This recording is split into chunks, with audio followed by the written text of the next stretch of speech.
Hey, what's up? My real ass country boys and girls. How the fuck you people doing today? How are we feeling? Tell me. I want to see in chat. Hey, really quick, before we get started, a couple of things that I want to talk about. First of all, you're all beautiful. Really, truly. You're beautiful. Nicely done on that. You did good being beautiful. Second of all, for those of you who are currently locked in the ghettos of YouTube chat, there's a better way. I know what you're thinking right now. You're thinking, Vosh, he streams on YouTube. I've got a YouTube chat right here. I'll just use the YouTube chat. It works fine. Well, hey, buddy, you're selling yourself short. For you see, if you go right now onto your browser and you type vosh.gg,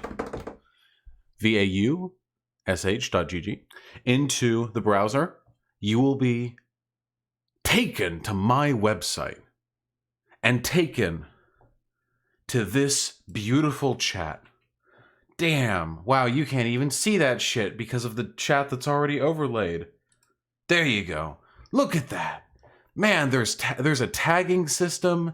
There's cool emotes. Look at that. Look at these guys. We got animated emotes over here. I actually pay attention to my website chat. If you're on YouTube chat right now, hey, treat yourself. Come on over here. Come on over. Come on. Come on over. And additionally to that, if actually got a lot of things I want to talk about. Addition to that, okay? Listen the fuck up. If you care about propagating the glorious Vosh community as far and wide as you can, all right? Here's what I want you to do. If you're in website chat right now, you need to hit !Reddit. Check it out. I just did it. Wow, what's that the pit bot just gave us? Is that a link to the new subreddit I just made, which actually works and isn't the subreddit that I didn't have, which other people were using? Just a random dead subreddit I have no control over?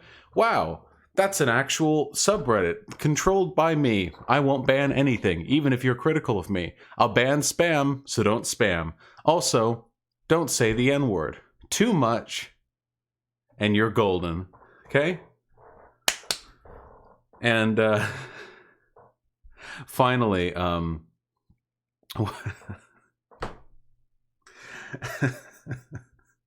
one last thing, finally, it's that I'm going to be streaming for 3 hours, okay? Till 4 p.m. PST or 7 p.m. EST today. But after that, I'm actually going to be turning the stream on over, not this stream, this stream will end, but a friend of mine, a comrade and a fellow streamer named Conyer, who streams on Twitch.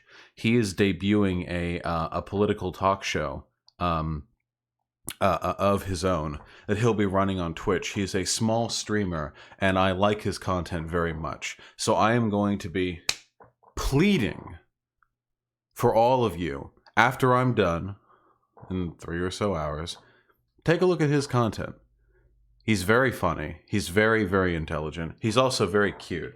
Mike, can we get a picture of him up on screen? Up on stream right now?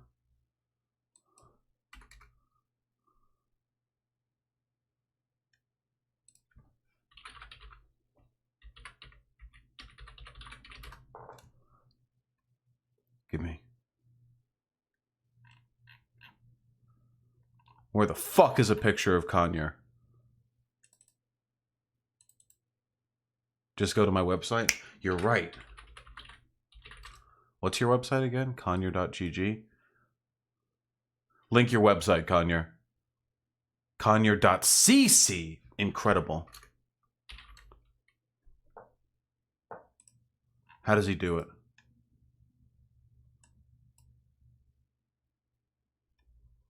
Remember what they took from us? They took video games from us, friends. And we're not going to take it anymore. We will not stand for this shit.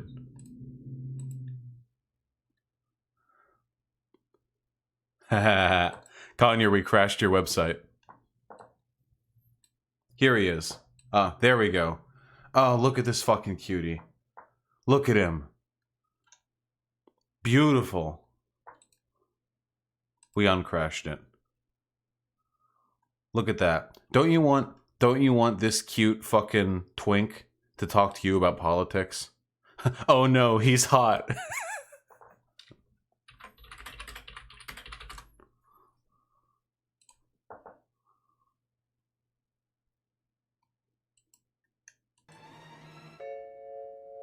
Oh no, he's hot! Okay.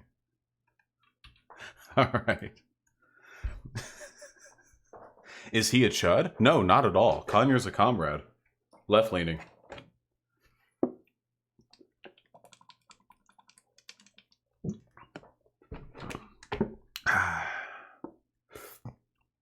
Amazing.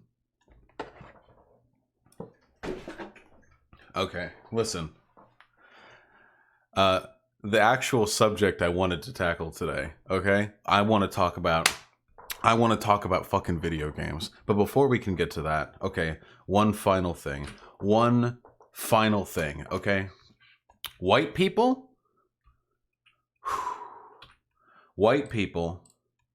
you need to stop.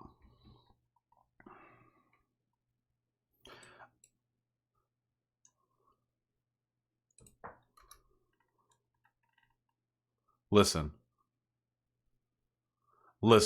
I'm not here body shaming, okay?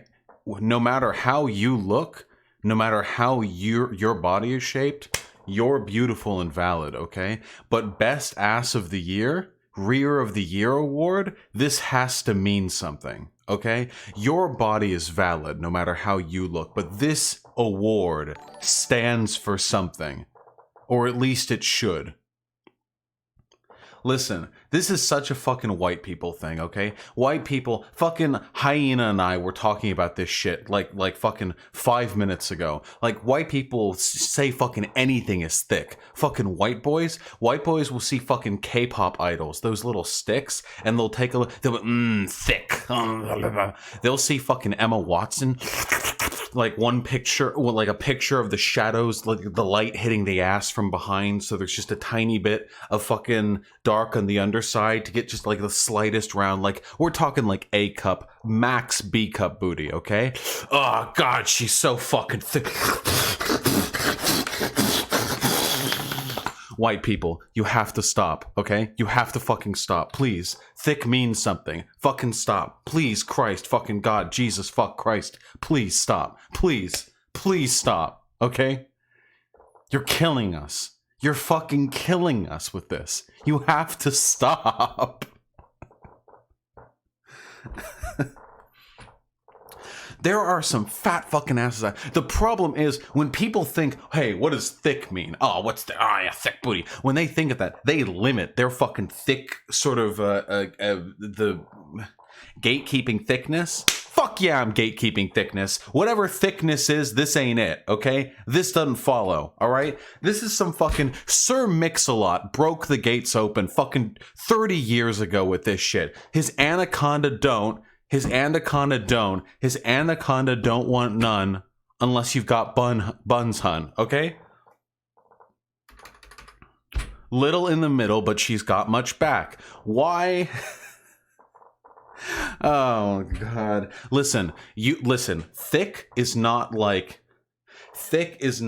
okay, listen. Okay, thick doesn't start at visible butt and end at like large butt, okay? Thick is everything from fat ass to big fucking chunky mega poop butt.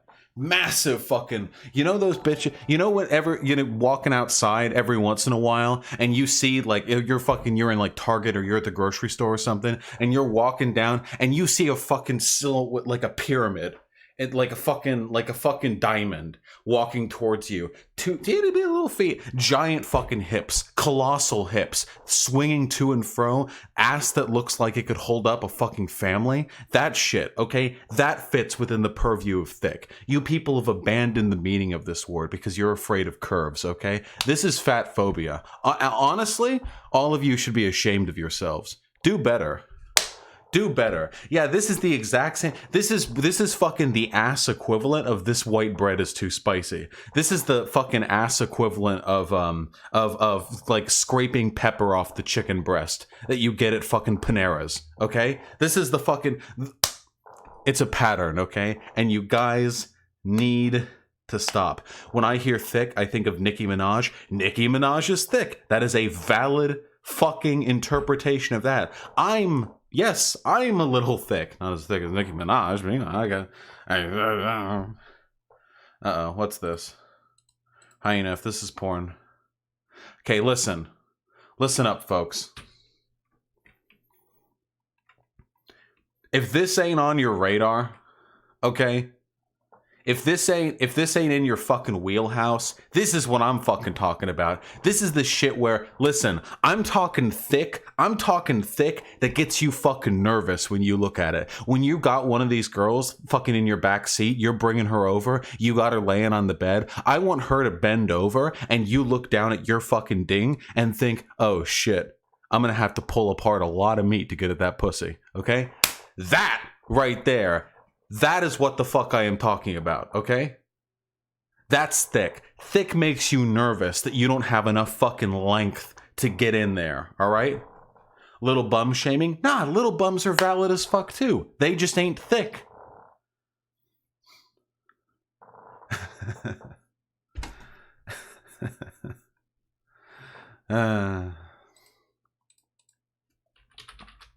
Oh yeah, and one other thing.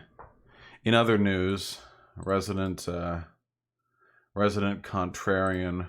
There we go.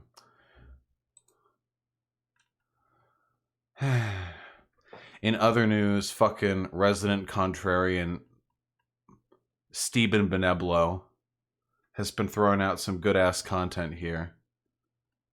Look at this. I don't even know what's real anymore. This literally reads like the alt-right shit I'd see from 4chan. What's wrong with it's okay to be white? It's just an okay symbol, my dude. Dude, it's just a Kekistan flag, lol, what the fuck, man? And this is from somebody saying the term comrade is not specifically associated with the USSR. And nor are red flags.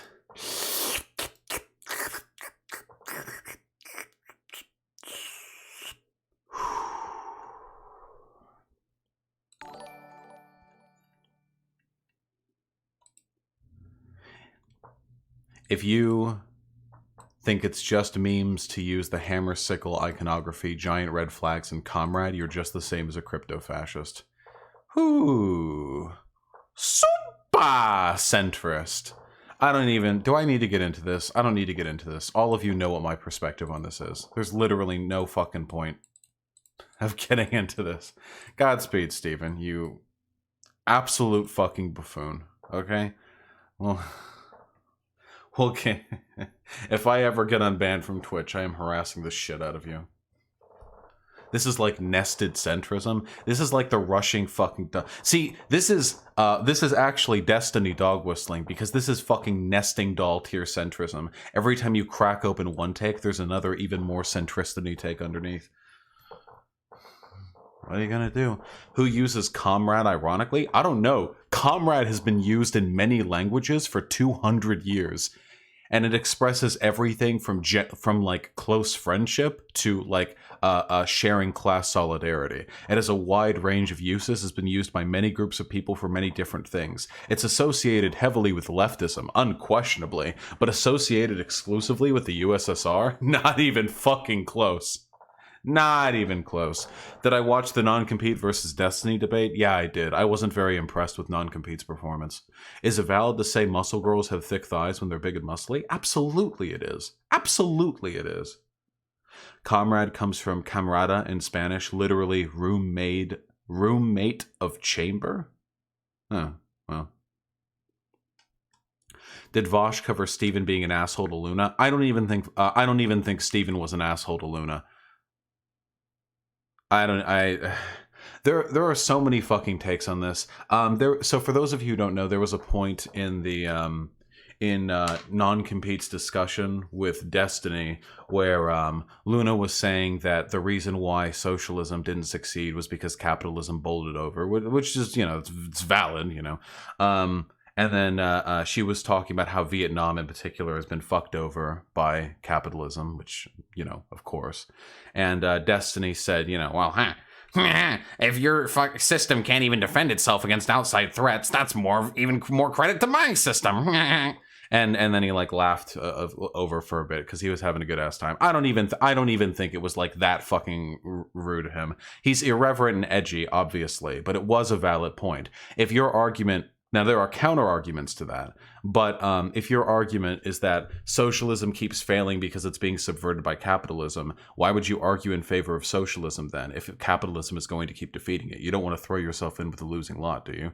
Again, there are counter arguments to this, but I don't think that Luna and Non-Compete really posed them very effectively. Instead, they just like got really fucking butthurt and backed off, and they were like, "Oh, you're invalidating the trauma of my people," which I thought was pretty fucking cringy. Doesn't mean Destiny was right, just means they didn't pose a decent counter argument. All right, weren't we supposed to do videos? Wasn't that what we were here for? Please. Oh, by the way, how does my audio sound right now? I've still been finicking with the audio settings of this new mic, so it's a little bit. I'm a little bit on the, you know, on the undecided side. It's fine. It sounds pretty nice. Okay. Because I added a condenser today, so hopefully that leads to less spiking. Nice. All right. Anyway, like fuck it. Fuck this shit. Listen, this is a video that I've been wanting to do for fucking ages. Okay, this shit. This is not a new video from fucking 2018, so a little bit less than 1 year ago, but this is the most loaded question I've ever heard in my fucking life. Why are so many SJW characters Mary Sue's? God fucking help me. Guys, for those of you who don't know, outside the politics sphere, I really like media. I don't watch movies that often, but I like movies as a concept. I love me some video games, love me some anime, love me some comic. I like media, and I like media analysis. And when reactionaries like the Gamergate crowd turn their eye towards media analysis, it typically ends up being sort of a proxy for their reactionary views. So typically when they say that a character is an SJW character, what they mean is that it's like a woman or a black person, and they like do good. Or like maybe at one point they do something better than a white guy, you know? And Mary Sue means a character that's too good to be a good character. Like they're too flawless, they're too perfect. They don't experience struggle in a way that makes it difficult to sympathize with them. Let's see. What the fuck are we getting here? Come on. I double clicked and that minimized the window. Good opening. What exactly is a Mary Sue? No, it's not that. Oh. Oh, damn. This guy's like seen through all my moves. Right off the fucking bat, he's subverting my expectations. Ever since social justice decided to disgrace the stage with its terrible everything, the term Mary Sue has become a common critique of SJW characters. And oh, no. Oh, boy. Sexist. Why might that be? Well, your standard Mary Sue typically possesses traits like being loved by everyone regardless of how they act. Anyone who actually does dislike them is evil. They're always right. Anyone who disagrees with them is always wrong. Their comebacks are always considered clever and witty. This is not actually what Mary Sue means, like, at all. Oh, God. Oh, no, this is going to be a fucking cringe video. Oh, Jesus Christ. We've got everything. We've got the edgy, black masked dude with glowing red eyes in a gray suit staring directly at us as a proxy for the character. We've got the opening of, social justice is bad. We all know this, and everything it ever did is bad. Why are so many people calling social justice characters bad? Let's look into it. Oh, God. Okay, so this is not what a Mary Sue is in common, like, parlance, like, at all.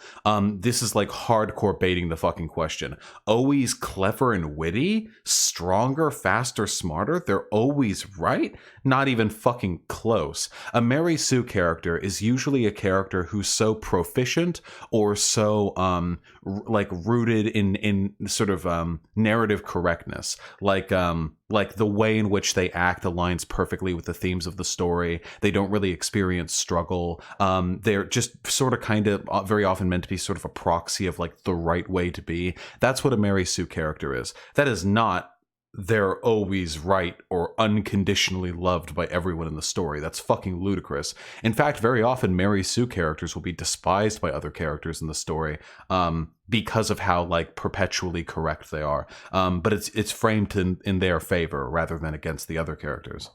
Smarter than everyone, faster than everyone, and more powerful than everyone. They're the best at anything they do, even if they've never tried it before. They don't have flaws, or if they do, it's something small like being clumsy, or the opposite like being too pretty. Yes, that's real. Any of that starting to sound eerily familiar? You see this a lot in fan fiction. Did you see that? Eerily Marvel? The natural habitat of the Mary Sue is fan fiction. This likely stems from an author wanting to place themselves in the world of their favorite series.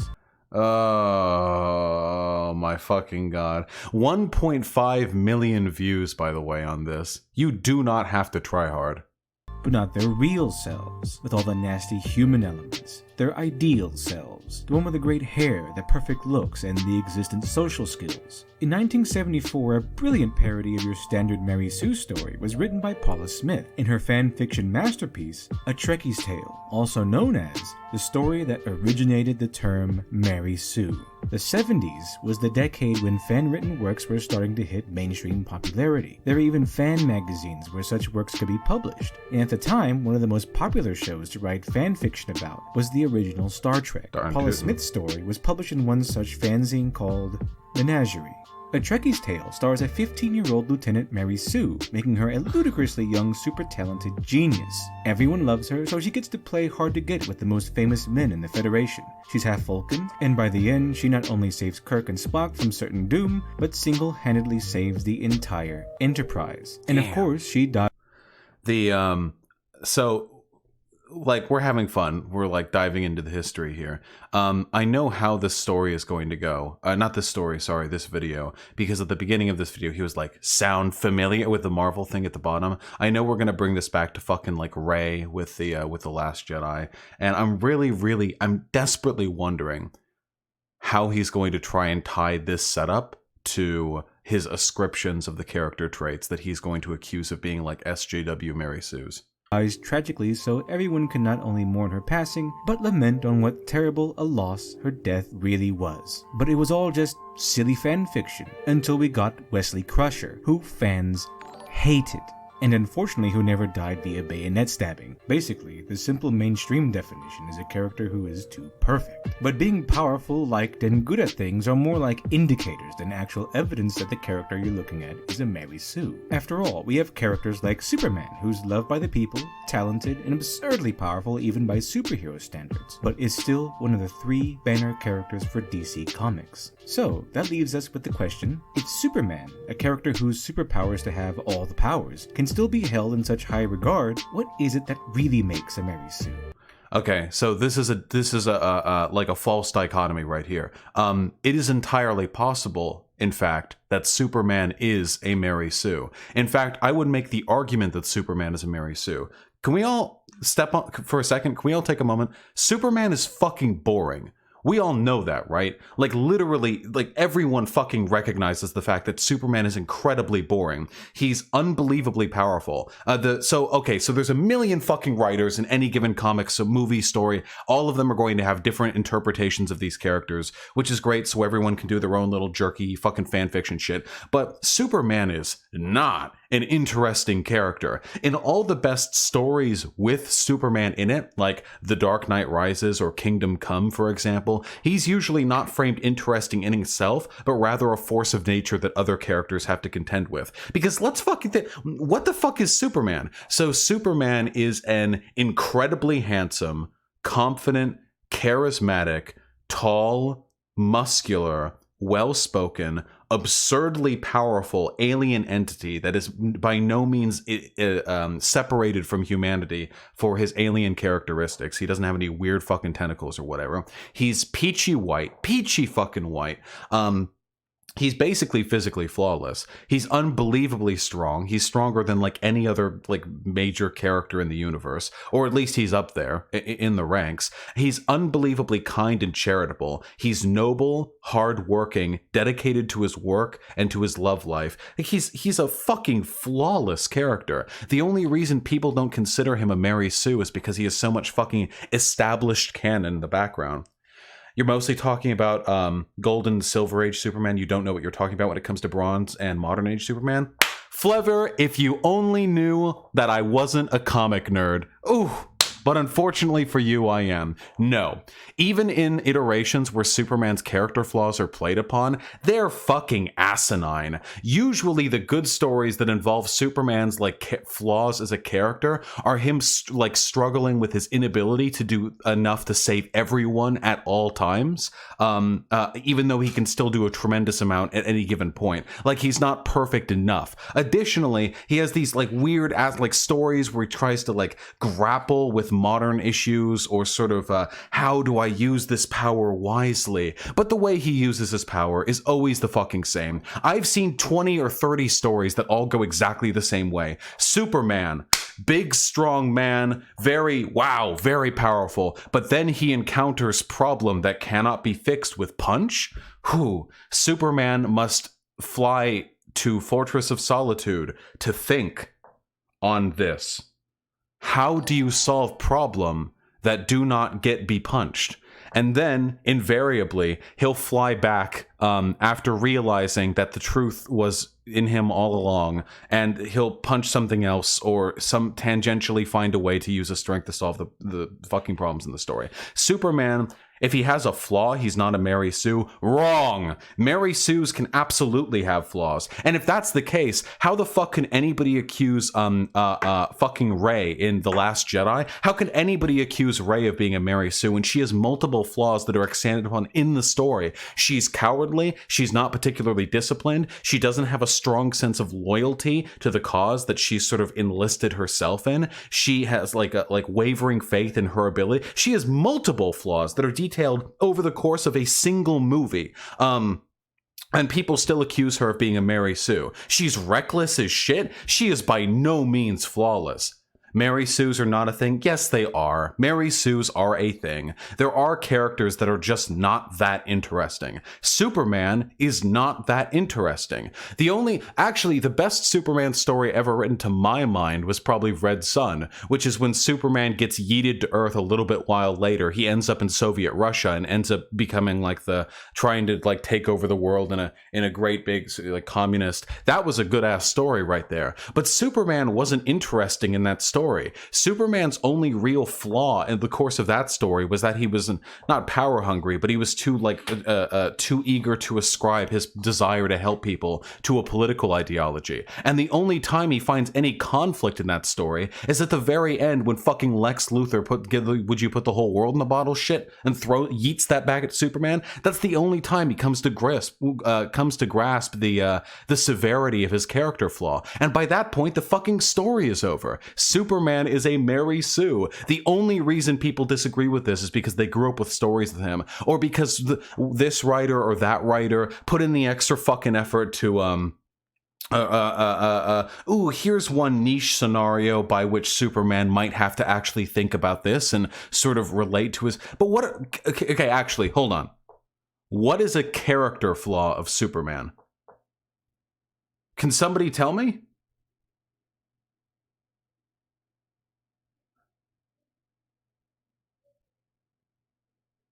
So let's see. No, kryptonite is not a character flaw. That's just an arbitrary weakness they threw in there because it was the only way to make it narratively interesting for humans to fight against him. Okay, I'm not seeing anything. I'm not seeing anything. He's too strong. He's too good of a boy. Yeah. Sometimes his flaw is that he's just too perfect. And it makes it difficult for him to relate to other people. Too confident? No, he's not. He second guesses himself all the time, but never so much that it actually eats into his self-esteem. He has no self-esteem issues whatsoever.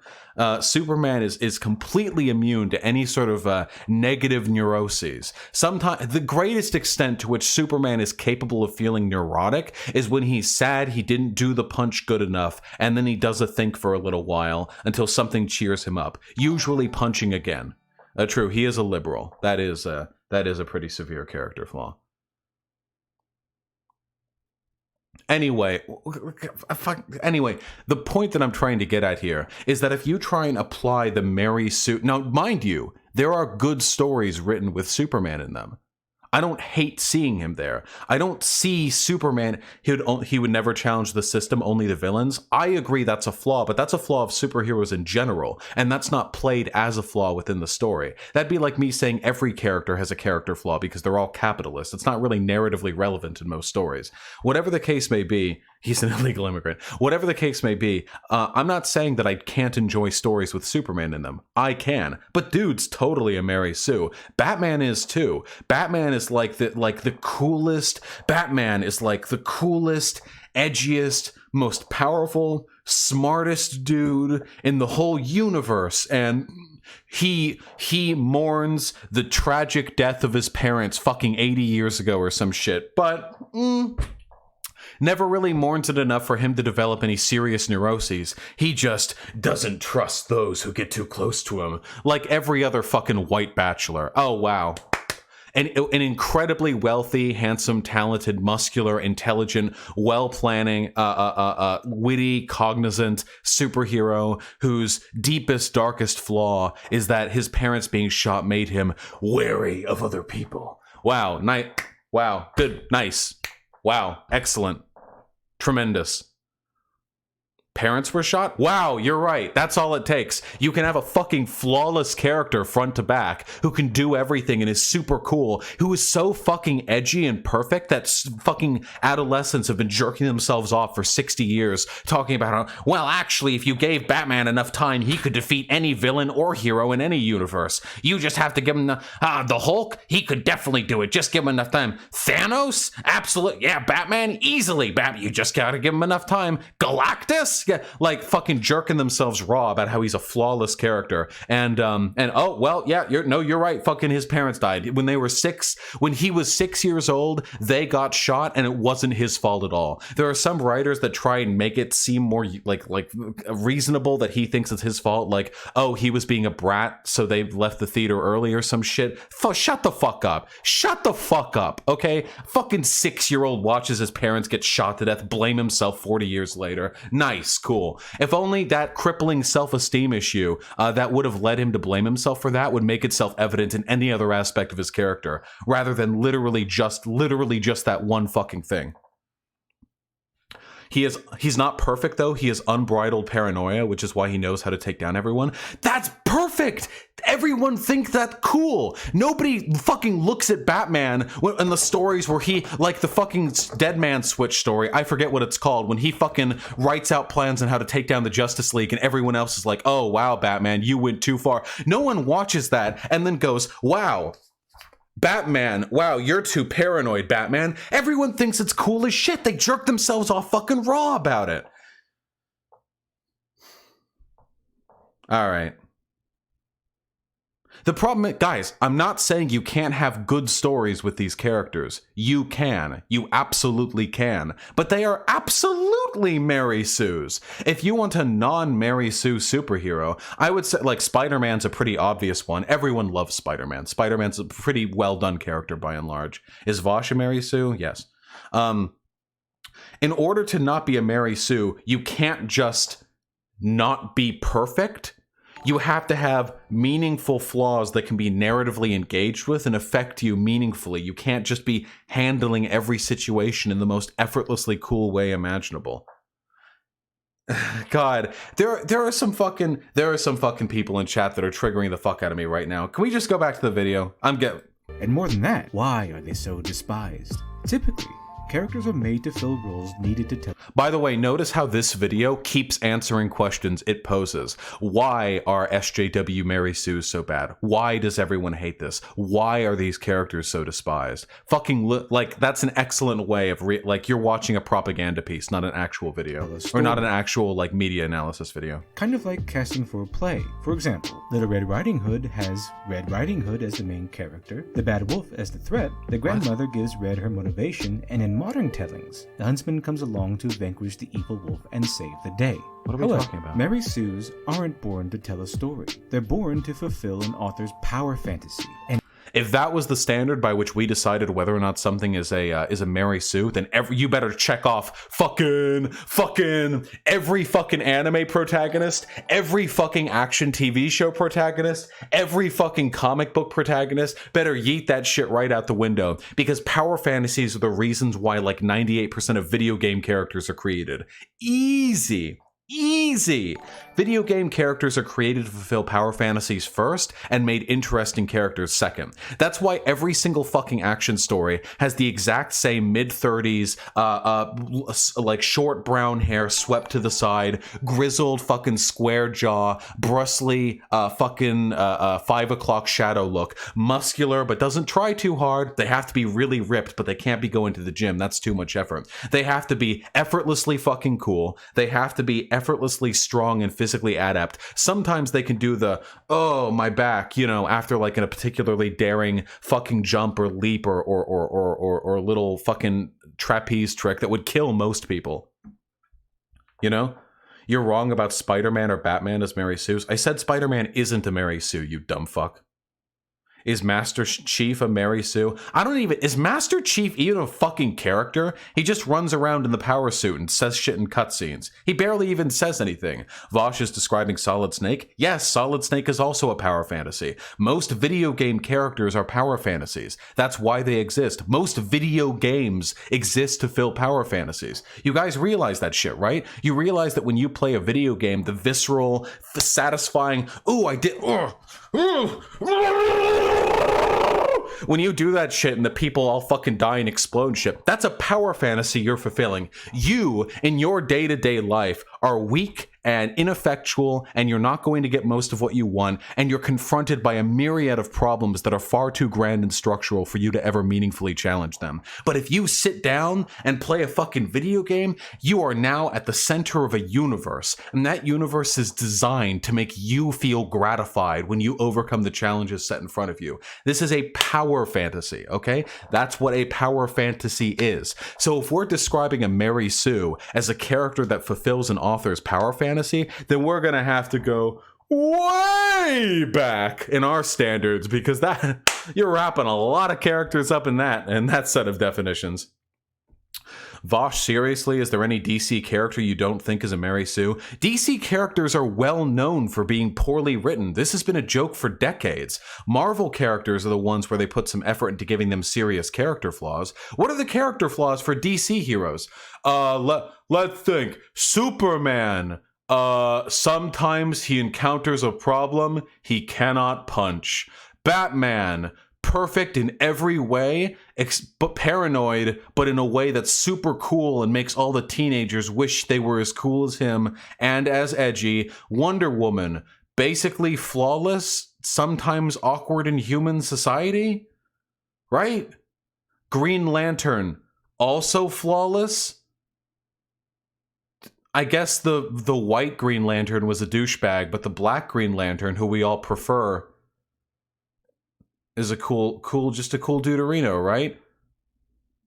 Damn, are there any fucking DC? The Flash? The Flash is just a fucking jokester. What problems do he have? Oh, goofy Flash? Well, still fucking handsome rip dude. Still fucking effortlessly solves all neurotic character problems you might expect to develop from the incredibly traumatic conditions surrounding like being a superhero. Nope, you just get to be the goofster, goof boy. The Teen Titans? Teen Titans are pretty good, but the Teen Titans, well, when everyone thinks of Teen Titans, they think of the TV show. They don't really think of the comics, because the TV show was so, like, essential to so many people's, like, upbringings, you know?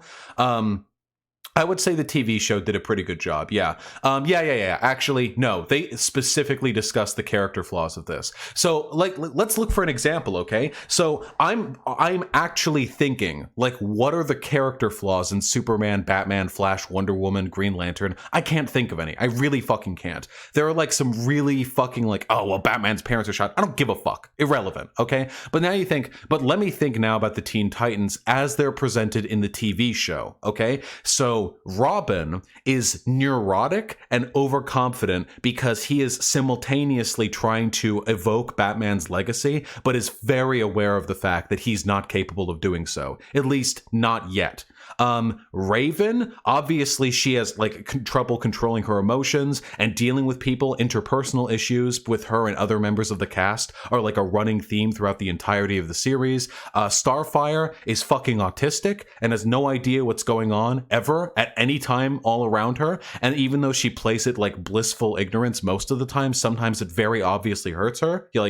She feels dejected. Cyborg has insecurity issues because he doesn't really like the fact that he's given up half of his body to be a machine, and he doesn't like the fact that the physical limitations placed on him are limited by technology rather than like willpower. I remember there was a very good episode about that. And Beast Boy is a fucking spaz. These are characters I can think of actual flaws. Beast Boy isn't a spaz in the same way the Flash is a spaz, because the Flash still like effortlessly still incredibly powerful, still handsome, beloved. Beast Boy actually looks like a gangly fucking awkward nerd, and like his spazziness legitimately gets him into like awkward social conflicts with other people. Yeah, he's super fucking insecure too. If anything, Tara was more of a fucking Mary Sue until she revealed that she was a fucking lunatic and went all Earth magic on the world. You'd like Young Justice? I don't give a fuck. Listen, the point that I'm getting at here, listen, okay, watch this, all right? 800 IQ Vosh, bringing all of the disparate character threads together into my one gigantic big brain, okay? Are you ready for the fucking 5 head takes, all right? I have led all of you on a ruse cruise, you see. We're not just talking about this so that I can school you in your dumb fuck takes and misconceptions. What we're also doing is explaining the many, many ways in which reactionaries, when they talk about characters being too SJW, massively fucking distort the meaning of these terms so that they can specifically ascribe the term Mary Sue to characters that they don't like. So if you're any definition that makes Ray a Mary Sue is going to rope in half of the DC extended universe fucking superhero cast as well. Like any definition. Everything that I'm talking about here applies more to the characters that I'm discussing now than it does to the characters that reactionaries will rope in when they're trying to talk about how SJWs are ruining media by making black people and women perfect and flawless, and all white men are subservient to their genius and narrative prowess, okay? That's what I'm trying to do here, all right? That's what they're trying to do. The difference is they're failing and I'm successful because big brain. Also because I don't fucking run my YouTube channel using an edgy black masked suit man as an avatar. And each reason an author has for making their Mary Sue creates a nasty little subspecies. Ooh. Like the copycat suit, where the author creates their own original character by giving them the same abilities and similar origin story as their favorite character in their favorite series, except even better. And probably female. Strange how that works. Anyway, they'll make these characters even if it doesn't make any sense. Even better, but female? That's kind of... What? Listen, I don't know what we're talking about here. I've seen plenty of cringy fanfic self-insert OCs being made by men and women, but okay. It's sort of like writing an Avatar The Last Airbender fanfic and making your original character. Hey, that's another character who's kind of a Mary Sue, huh? Aang. If you go by the definitions used by these reactionaries, don't get mad at me. The Avatar The Last Airbender is a phenomenal fucking series, and I'll defend any of these characters to the death. But if you think about it, Aang is an incredibly proficient, wise, emotionally mature character who is unbelievably proficient, not just for being an avatar, but in terms of conflict resolution and dealing with the training that he received from monks. If I guarantee you, please God, please God, yes, Aang does literally run away from his problems. So did Rey, and people call her a Mary Sue. Please, everyone, please, close your eyes, close them, put your hands on your head, close them, and think. Imagine right now, just right now, Avatar: The Last Airbender is made, okay? It wasn't made back in early 2000s. It's made now. And it's exactly the same as it was back then. Maybe with more digital compositing because technology has moved a little bit since that time. But it's the exact same show, except Aang is a woman. Little girl. These reactionaries would lose their fucking minds. They would lose their fucking minds. They would get so fucking mad. They would get so fucking mad. So Korra and Aang, what? Korra and Aang are not the same character, not even close. If Aang was a girl, these people, and made today, these people would be calling Avatar: The Last Airbender a cucked lib SJW show that panders to feminists with the female representation and its racial fucking diversity, and how Aang or Anget is a Mary Sue because she is capable of, in spite of only being 10, being incredibly power proficient, socially competent, excellent conflict resolution specialist, and essentially a perfect little baby monk in spite of only having been trained for a short period of time. That's what they said about Korra, and Korra had even more obvious character flaws than Aang. Korra was way the fuck worse. Not worse as in like a worse character, but worse as in more character flaws than Aang. And they called Korra a Mary Sue, but they don't call Aang one. Guys, when reactionaries say a character is a Mary Sue, they just hate women. Seriously, it's women. Just look at the fucking patterns. It's women. Are the Joestars Mary Sues? In the context of their stories, not really, because those stories work differently. Guys, seriously, it's a woman thing, all right? Let's all be woke as shit here, okay? Mary Sue is when a character is a woman or a person of color and they're too proficient and the fucking Gamergate rage cucks get mad at it, okay? That's what it means. That's all it means. Because if they started applying the same standards for being a Mary Sue to other characters that they do to the characters they impugn, they would like cast 50% of all fucking written characters into the void. An airbender despite them being wiped out, hence the word last in the title. Or better yet, a second avatar, even though that's impossible, and one that not only has mastered all the elements already, but probably also mastered some secret element no one's ever heard of. And that perfectly highlights what really makes a Mary Sue. Is he just like making shit up? The most powerful characters have to bend to the laws of their universe. Lord Voldemort, for example, may have been the Dark Lord, but he still had to follow the rules of magic and pay the price every time. What the fuck is he talking about? Darth Vader, the most powerful Force user in the galaxy far, far away, was still prevented from raising the dead because he remained bound to his own limitations in the Force. What the fuck is he talking about? A Mary Sue is a character so powerful they don't fit within the rules of their universe? So if you have a kid...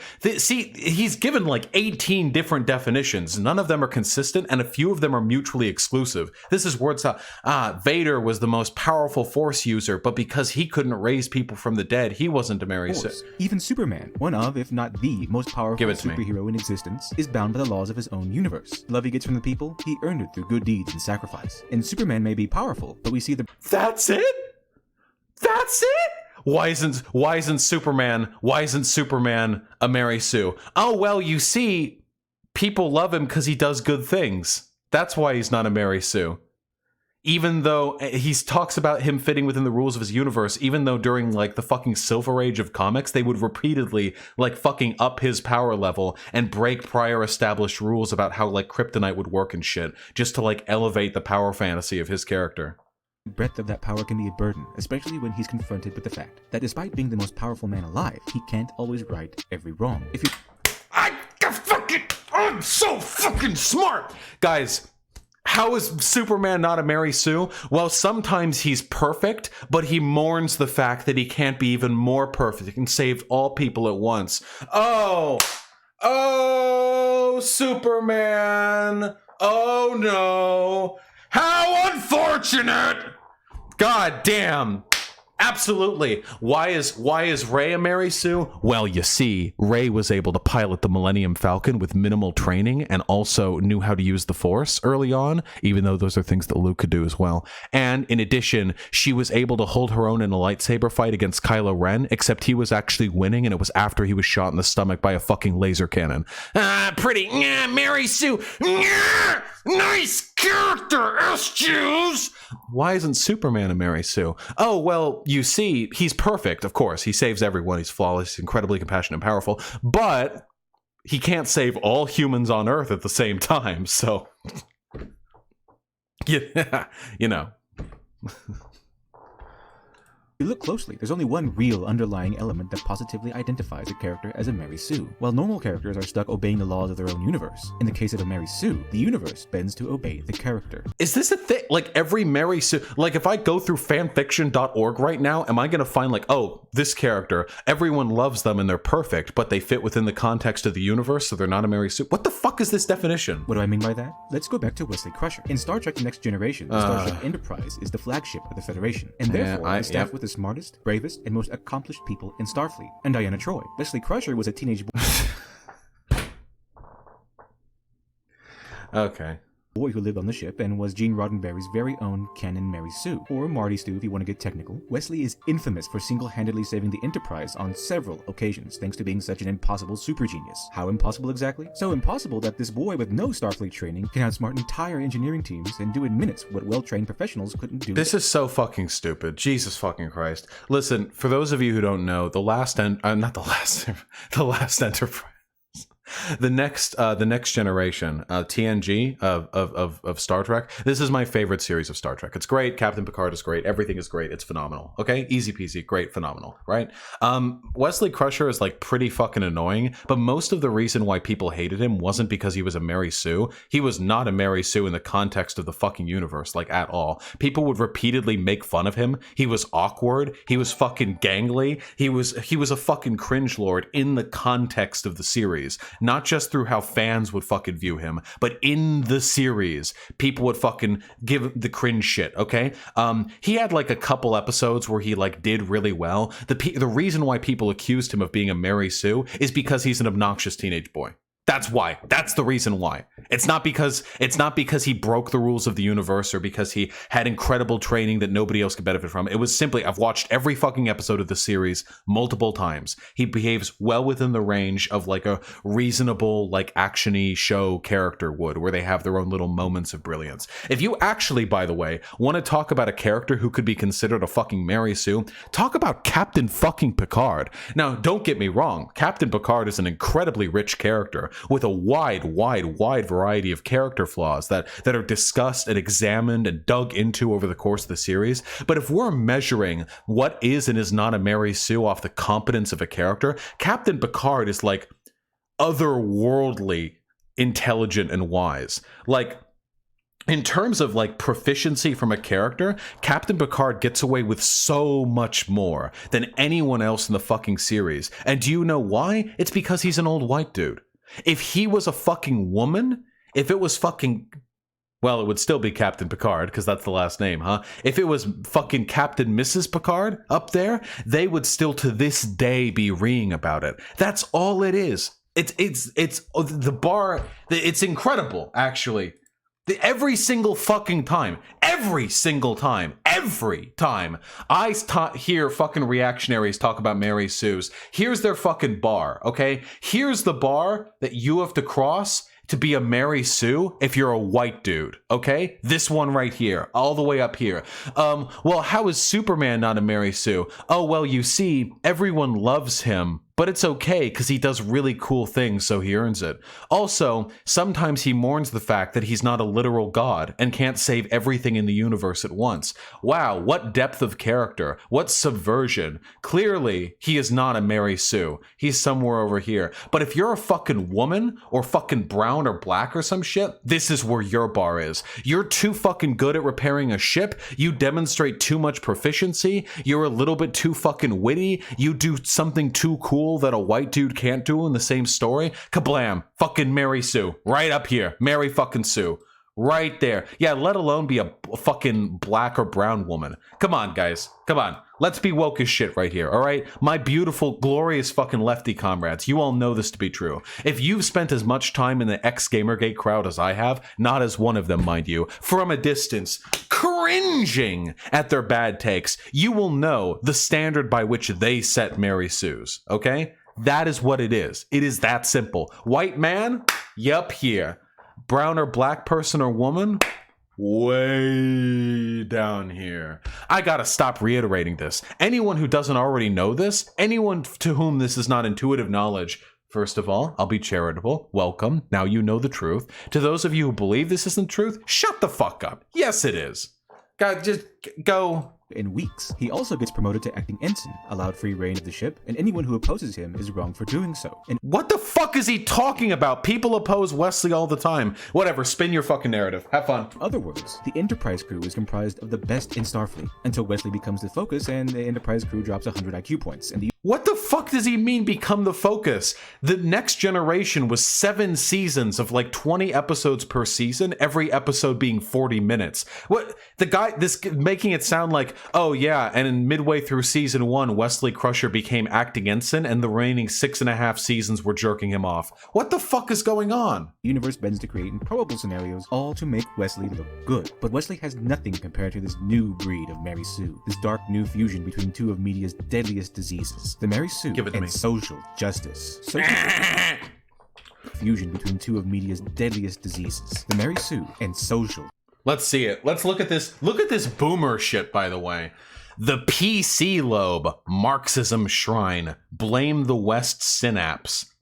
The self-awareness center is very small, you see. The victim gland. What is this boomer shit? Jesus fucking Christ. What's two of the greatest threats media has ever seen. The Mary Sue and social justice. And this is like being done in impact font over a picture of a cowboy, like giving you a cocky grin underneath a mustache. Like, this is boomer. This is some fucking boomer shit. By the way, please, with me, appreciate the supreme fucking irony that we live in a society. We live in a society. We live in a society right now where 90% of the shit that comes out at any given year, all the major blockbuster releases, are sequels or remakes. We live in an environment right now where creativity is actively punished in media. The reason for that being because studio execs want to make sure they get dividends back on their investments. I'm sorry, the biggest problem media faces is not, Mary Sue's and social justice. It's capitalism, you fucking idiot. Mary Sue, oh yeah, the greatest threat to fucking Western media, when people make characters that are too good, and when people care about like women and black people and stuff. Jesus fucking Christ. Justice. Social justice is like a zombie plague. It makes everything worse. Damn. It's kind of like we were battling Nazis. Wait, what the fuck were those Social pictures? Justice is like a zombie plague. It makes everything worse. Okay, so to reiterate the weird sexism angle. Oh, sorry.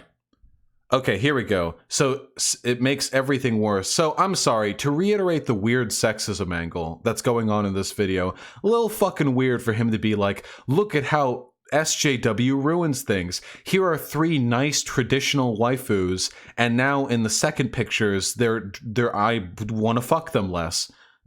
Truly, social justice poses a tremendous threat to Western media. It's kind of like we were battling Nazis, and now thanks to social justice, we're battling Nazi zombies. Or we made some friends with some cool people, but the social justice virus turned them into evil, soulless monsters that feed off happiness. Or you finally met that beautiful woman of your dreams, and now social justice has changed her into a hideous abomination that feeds on the blood of men. And this is really weird. This is like boomer tier fucking comic. This is like, you know those boomer web comics? Or like, it's like, Father, I cannot click the book. I hate my wife. You know what I mean? You know what I'm talking about here? This is some weird intersection of like true virginity with like boomer fear of change. I remember the good old days when women were all cute. fucking Slavic tradwives, and now, thanks to social justice, these fucking femoids just, these henpecking femoids just want things like voting and to not do all the dishes. Honestly. Do I need to parody this? Like, wait, wait, guys, please, I'm sorry. Is it necessary? Do I need to make fun of this? Are we all on board? We get it, right? Now it's infected the Mary Sue, which isn't just bad, it's a nightmare scenario. But is every SJW hero Mary Fucking snowflake nightmare scenario. Sue? Jesus Probably not. Some Christ. Mary Sue are good characters. However, while the normal Mary Sue plays out power fantasies, like being smart and beautiful, the SJW Sue's fantasy is fulfilling all the author's social justice bias. All good men are gay or submissive. Straight white men are evil. Your chosen minority. Your chosen minority. Guys, this is, okay, we're hinging from reactionary propaganda to like white supremacist propaganda here. This is the same thing. Guys, this is the exact same thing as every fucking no bullshit video. Blank goes woke. You know how no bullshit will make a video and it'll be on a news release about how there's going to be a show? So recently in The Watchmen, some adaptation of The Watchmen will have white supremacists in it. And then fucking no bullshit will spend 10 minutes. So they're talking about white supremacy when white supremacy isn't even a problem. Way to go woke. The original Watchmen wasn't political, but now there's going to be a woman protagonist? I don't know. Sounds a little SJW. Or Black Ariel, or fucking Battlefield 5 cover bitch, or fucking Witcher. Literally any single time there's a woman or a brown person or anything even remotely not reactionary in a piece of media, no bullshit will make his blank goes woke on it. This is exactly that. This is what we're looking at right here. This is precisely it. In the minds of these people, it is literally not possible to produce media that has women or people of color in positions of prominence, that includes trans people, or that has messages that are in any way, shape, or form contrary to like reactionary values. So these people will complain if you have a movie about a female protagonist who doesn't like it when men sexually assault her. I've actually seen people like this be like, well, why'd they have to get all SJW with the fucking like sex politics stuff? This shit happens, and the reason why isn't just because these people are idiots, though they are. These people are unfathomably stupid. The main reason this happens is because they are liars. They are aware of the fact, they are deeply aware of the fact that their prescriptions here make it impossible to create stories if these prescriptions were followed, which thank God they're not, because these people are losers. That these prescriptions would make it impossible to create decent stories with people of color or women or what have you. And they're fine with that because that is what they are trying to do. So when you look at this shit, here's the SJW fantasy. All good men are gay or submissive. Read, gay means they aren't constantly performing hypermasculine performativity, and submissive means that they don't bull over every woman in their presence. Straight white men are evil in that there are some straight white men, presumed straight, presumed white, presumed men who are evil. Not necessarily all of them, but if any of them are evil, then that's bad. And also, people who are brown or black are flawless and perfect, and they cannot do any wrong, in spite of the fact that, again, even in the stories that I know this person is going to fucking dredge up, like fucking Rey or whatever, that's not the case. Finn in The Last Jedi has character flaws and is not even close to being the wisest, smartest, most misunderstood, blah, blah, blah. They know this. This isn't just them being stupid reactionaries. It's a deliberate disinfo campaign which allows them to obfuscate the meaning of terms used to critique media and to silence the voices of groups of people who they do not want to have voices in media. These people damage not only the industries they are a part of, they damage the ability to meaningfully critique these industries, to critique media itself. It's the exact same reason why reactionaries cause the death of humor. Reactionaries cause the death of media critique. It's because media critique, humor, all of these things flourish in honesty and introspection, in satire, in punching up, in commentary, in, well, essentially, in progressivism, in all of the characteristics that denote progressive thought. And these people hate those things. If you want to imagine media, video games, movies, comics, comedy in the mind of a reactionary, in a reactionary world, Just imagine a group of straight, presumed straight, white dudes, with maybe a few exceptions for laughs, sitting on stage, laughing at the expense of other minorities forever. Until the end of time. That's what they want. All war games must uncritically take for granted the legitimacy of the American military structure to bowl over minorities. All movies must have either white male protagonists, or if they don't, those protagonists have to fit in line with the expectations of how these characters are supposed to act. That's it. That's all they want from media. An endless parade of the same toy being thrown in front of their gobsmacked, drooling, infantile faces until the end of time.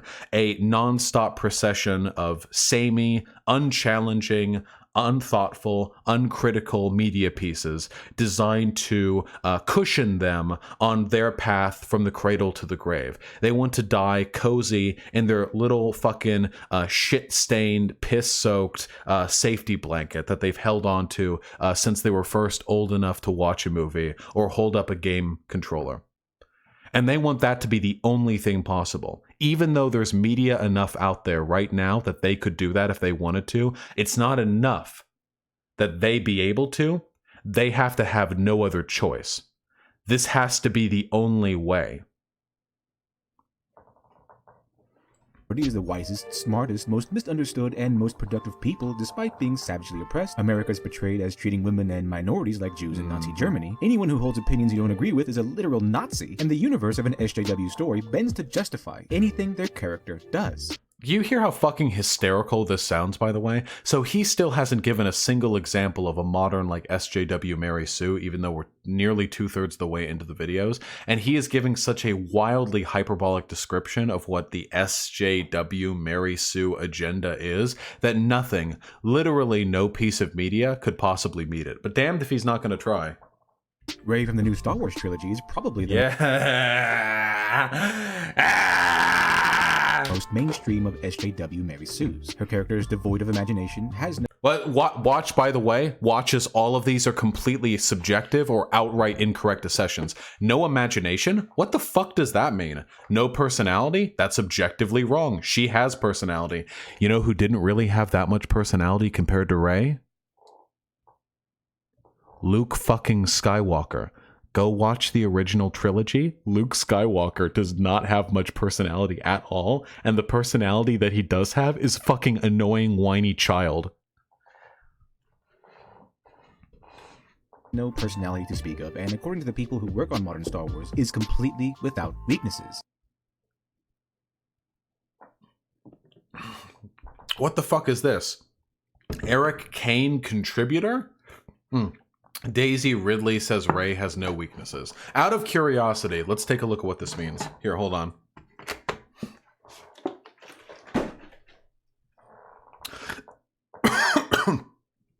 Vosh, these people destroy the very industries they love. Their constant bitching and relentless bitching about anything even slightly challenging is the reason why pop culture is not taken seriously. Yeah, these people kill industries. I'm reminded of, hold on one second. Okay, Star Wars star, Daisy Ridley.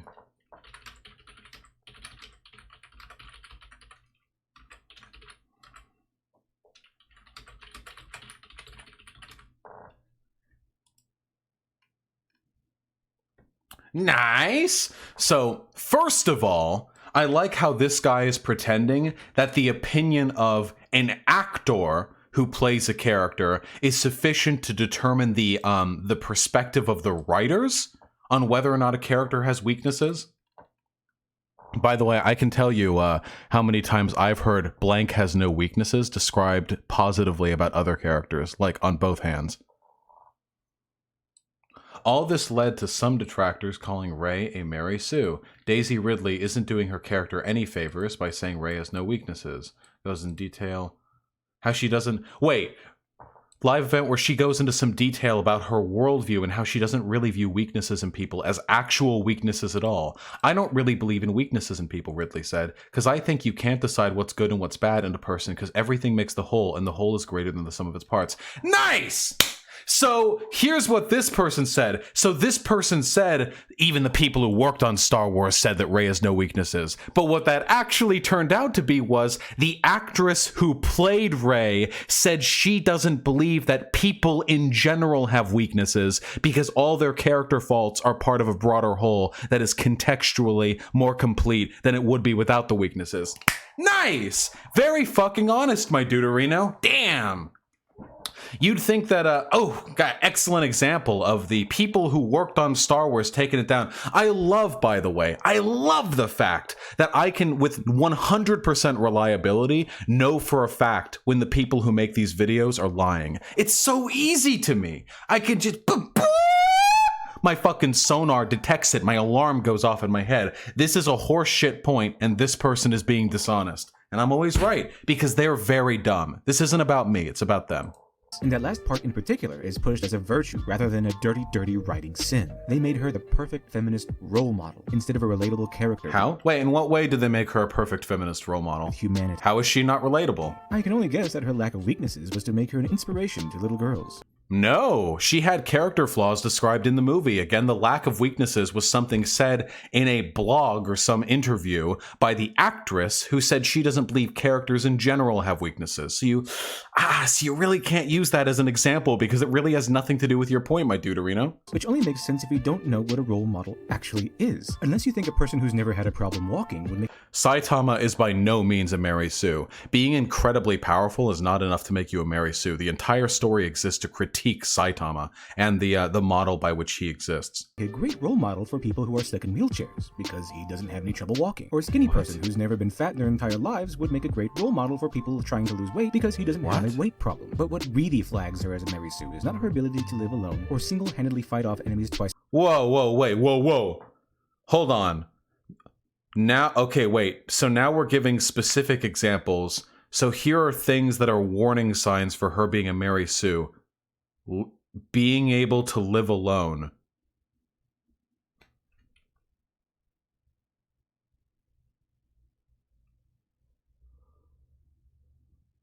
Okay. Fighting off bigger enemies, like every action hero ever in every movie ever made about fighting off. Holy shit, no one would give a fuck about this in John Wick if he fought off some giant burly dudes. Or in fucking Daniel Craig's, I think it was Quantum of Solace, where he was locked in the elevator and he was handcuffed and he took down 3 or 4 larger, heavily armed guards that were escorting him from one part of the facility to the other. Was that Quantum of Solace or was it the other one? I don't fucking know. They're all the same. No one complains about this when it's men who do it. Size, or fix the Millennium Falcon better than its owner can. I'm not even going to dock her for being born to space trash parents. Okay, so fixing the Millennium Falcon was something she was only able to do because she worked with the junkyard boss who made alterations to the ship. So it's not as though she knew it better than fucking Han Solo. She was familiar with those alterations more because she was present with the person who made the alterations. And space trash parents, how the fuck does that make you a Mary Sue? Having parents who aren't special, isn't that an argument against being a Mary Sue? It's the fact that the universe just gives her everything. I mean, they stop at a bar that just so happens to have Luke Skywalker's lightsaber. Not a lightsaber, but Luke's lightsaber. What? They don't just stop at that bar. They deliberately go to that bar because Han Solo has a connection with that woman who has the lightsaber. Han Solo specifically knew that she would have memorabilia from that. What the fuck? What?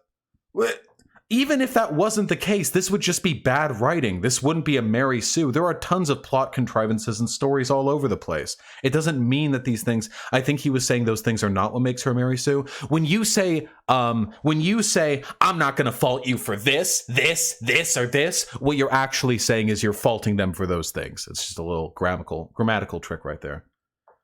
Bad writing is what help makes a Mary Sue? No. Hey, shoe on head, happy to have you there. Yeah, no. These lazy plot contrivances are common to basically every action movie. If you pay even the slightest bit of attention to most movies, like most action AAA Hollywood blockbusters, they will be riddled with moment-to-moment plot contrivances. Easily. But the way this guy just framed it, oh yeah, they just happened to go to a bar and it had the lightsaber. No, they specifically sought out the woman in this bar who he believed would have some piece of Jedi memorabilia relevant in some way to Rey. She develops Force powers on the fly and can use them effectively with zero training and zero knowledge on the subject, and was able to defeat Kylo Ren in a lightsaber duel.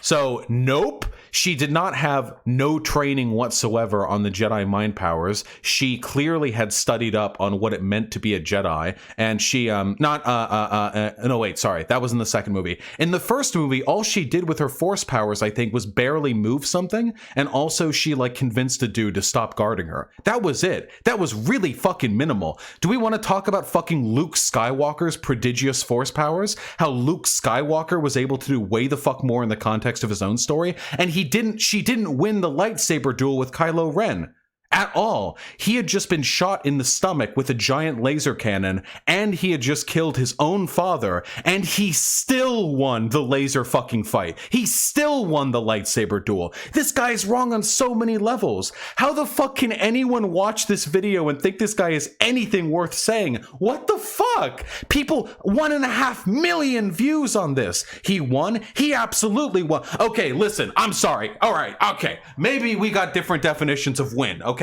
Listen, if I'm a sword fighter and there's another sword fight over there and I've just gotten a hole shot in my stomach about yay big by fucking Chewbacca's giant fucking laser cannon, and I just killed my dad, and then I go out there and I still hold my own and manage to overpower Rey in multiple instances, yeah, I would say that'd be winning the fight. Typically, listen, I'm not a fucking biologist. I don't have my fucking doctorate on that subject. I'm pretty sure that somewhere in the realm of this, somewhere in this general section, running out to here, somewhere in the core that was shot out of Kylo Ren, there was probably something pretty fucking important. It's probably an important piece of materia in between those two holes that are maybe useful for sword fighting. So by removing those pizzas from his fucking stomach, I feel as though the handicap levied on him made their fight very reasonable. A man who was personally trained by Luke Skywalker and was able to wage a successful rebellion against his former teacher. So, how much training do you think Rey had in lightsaber combat before beating someone trained in lightsaber combat? That's right, 0. Anakin Skywalker was also For one, again, she didn't win. For two, she was trained in martial combat beforehand.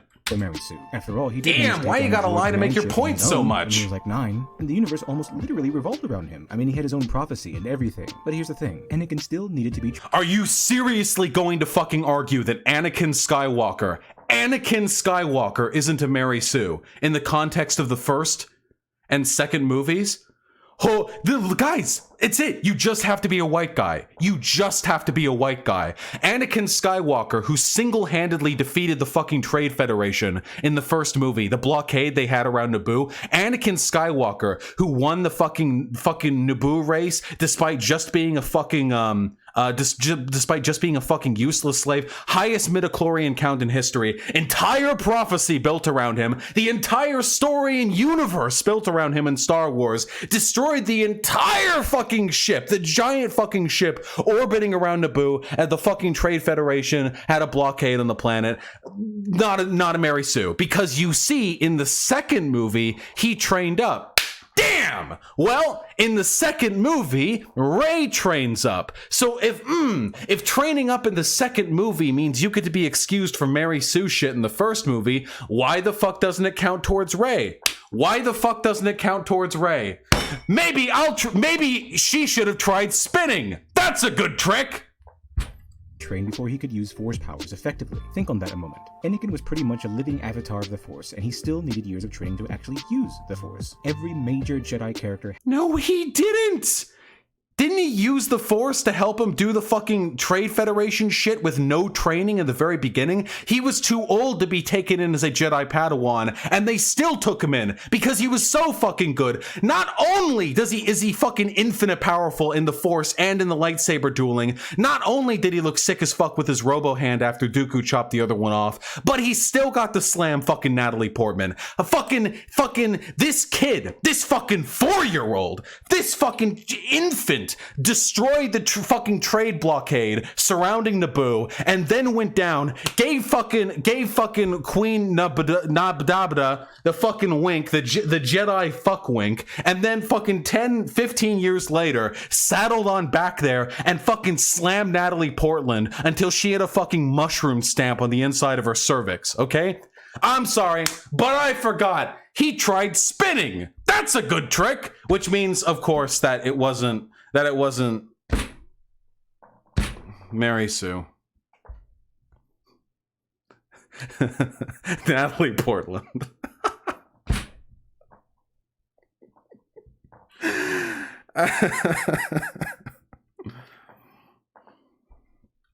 Had to go through some kind of training before they were able. I'm gonna fucking kill myself. Guys.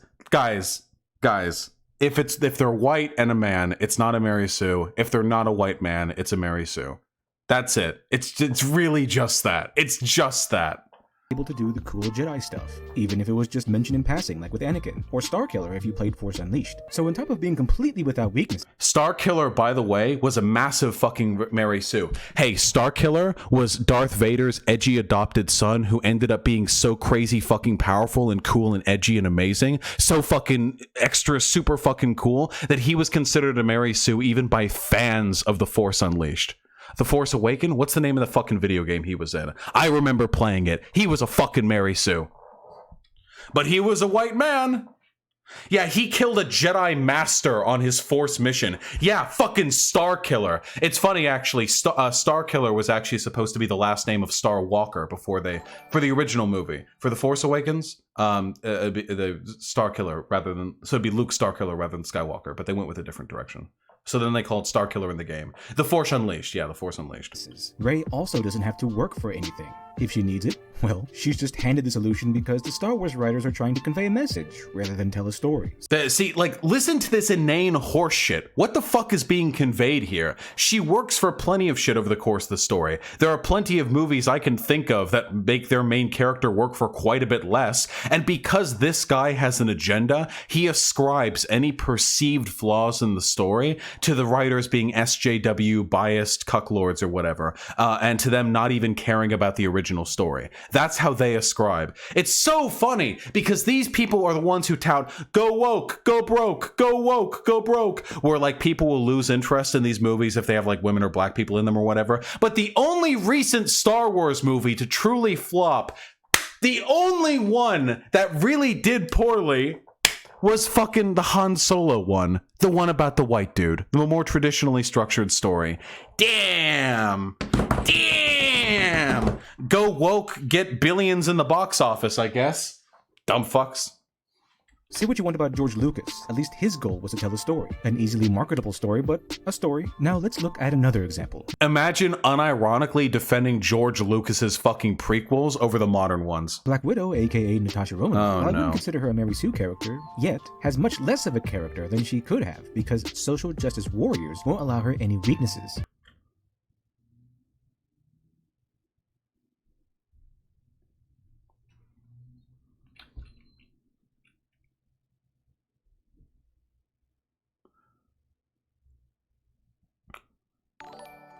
Source?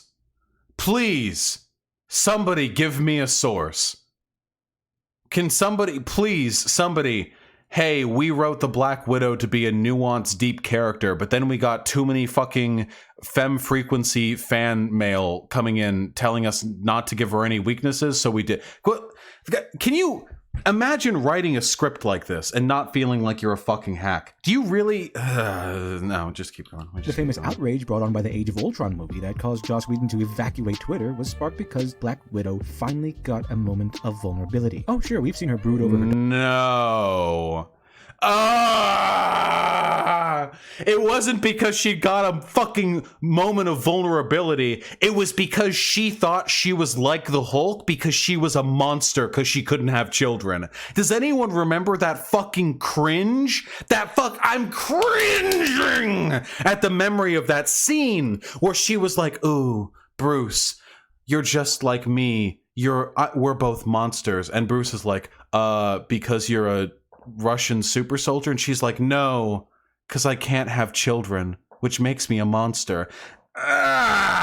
Yeah. Do you remember that shit? No fucking... That was so bad. No fucking shit. He got thrown off Twitter for that. That was some of the worst character writing I have ever seen for a female character in any AAA movie. That's what this guy wants. That's the weakness this guy wants his characters to have. Well, why isn't Black Widow a Mary Sue? Well, okay. See, here's the line we have to cross to make her not a Mary Sue. If it turns out she's self-loathing because she can't have children and thinks she's a monster because she can't fulfill the traditionally feminine role of having babies, there we go. Now that's the kind of flaw that keeps a woman from being a Mary Sue.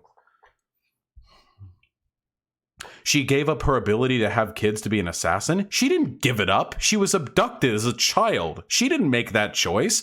And even if she did give it up deliberately as a choice, that doesn't make you a monster. To not be able to have kids. Dark past before, but that was cool, edgy superhero stuff. Plus, all that mention of red she had in her ledger probably appealed to the cat lady crowd. Natasha revealed that she was made infertile to make her a better spy/assassin, since having a child would understandably compromise her willingness to kill. This is kind of like the female equivalent of castrating a man, so what? Having a kid would compromise your ability to kill? No! Having a kid would compromise your ability to assassinate because you'd have a fucking brick in your womb. What? This is so fucking cringy. What the fuck? Ah, yes, you see, they realized that the woman's instincts, after she sees the face of her newborn child in the ultrasound, her appetite for blood would be, how do you say, quenched. What the No! Because if you get pregnant, you fucking shit and throw up and have a fucking brick in your stomach. What?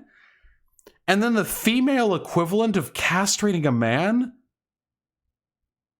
No! You can just have a vasectomy! he can concentrate on his job without the pesky lust kicking in. Unsullied style. They've taken away a core element. Does this guy not have a penis? I'm sorry. Does this person not have a penis? This person said that not being able to have children is the equivalent of being castrated, not having a vasectomy, and then he said it was like the Unsullen, who are eunuchs. What? This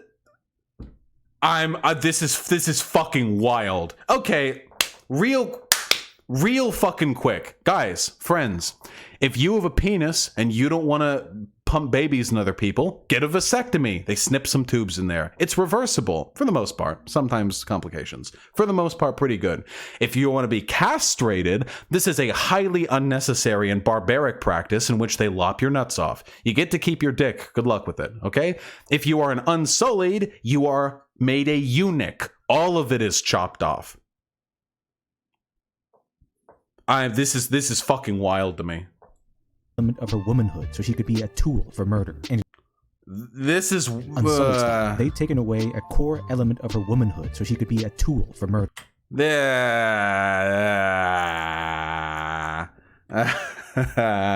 God damn, man. And in her eyes, this made her a monster. And in response, feminists were like, hey, she should be out getting abortions and killing men, not having pesky humanity. I mean, we're doing just fine without it. In that moment,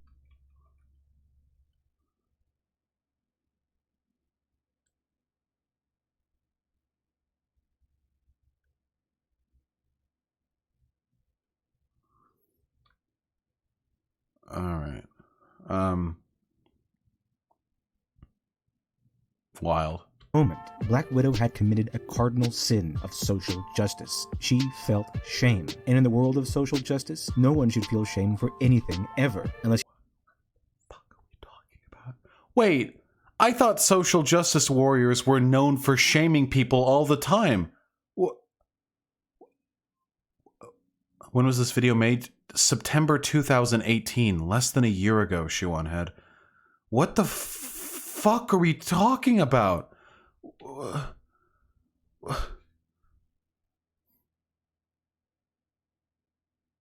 By the way, like, what? Okay, there's only one way to do this, okay? There's only one way to do this. We have to gender swap.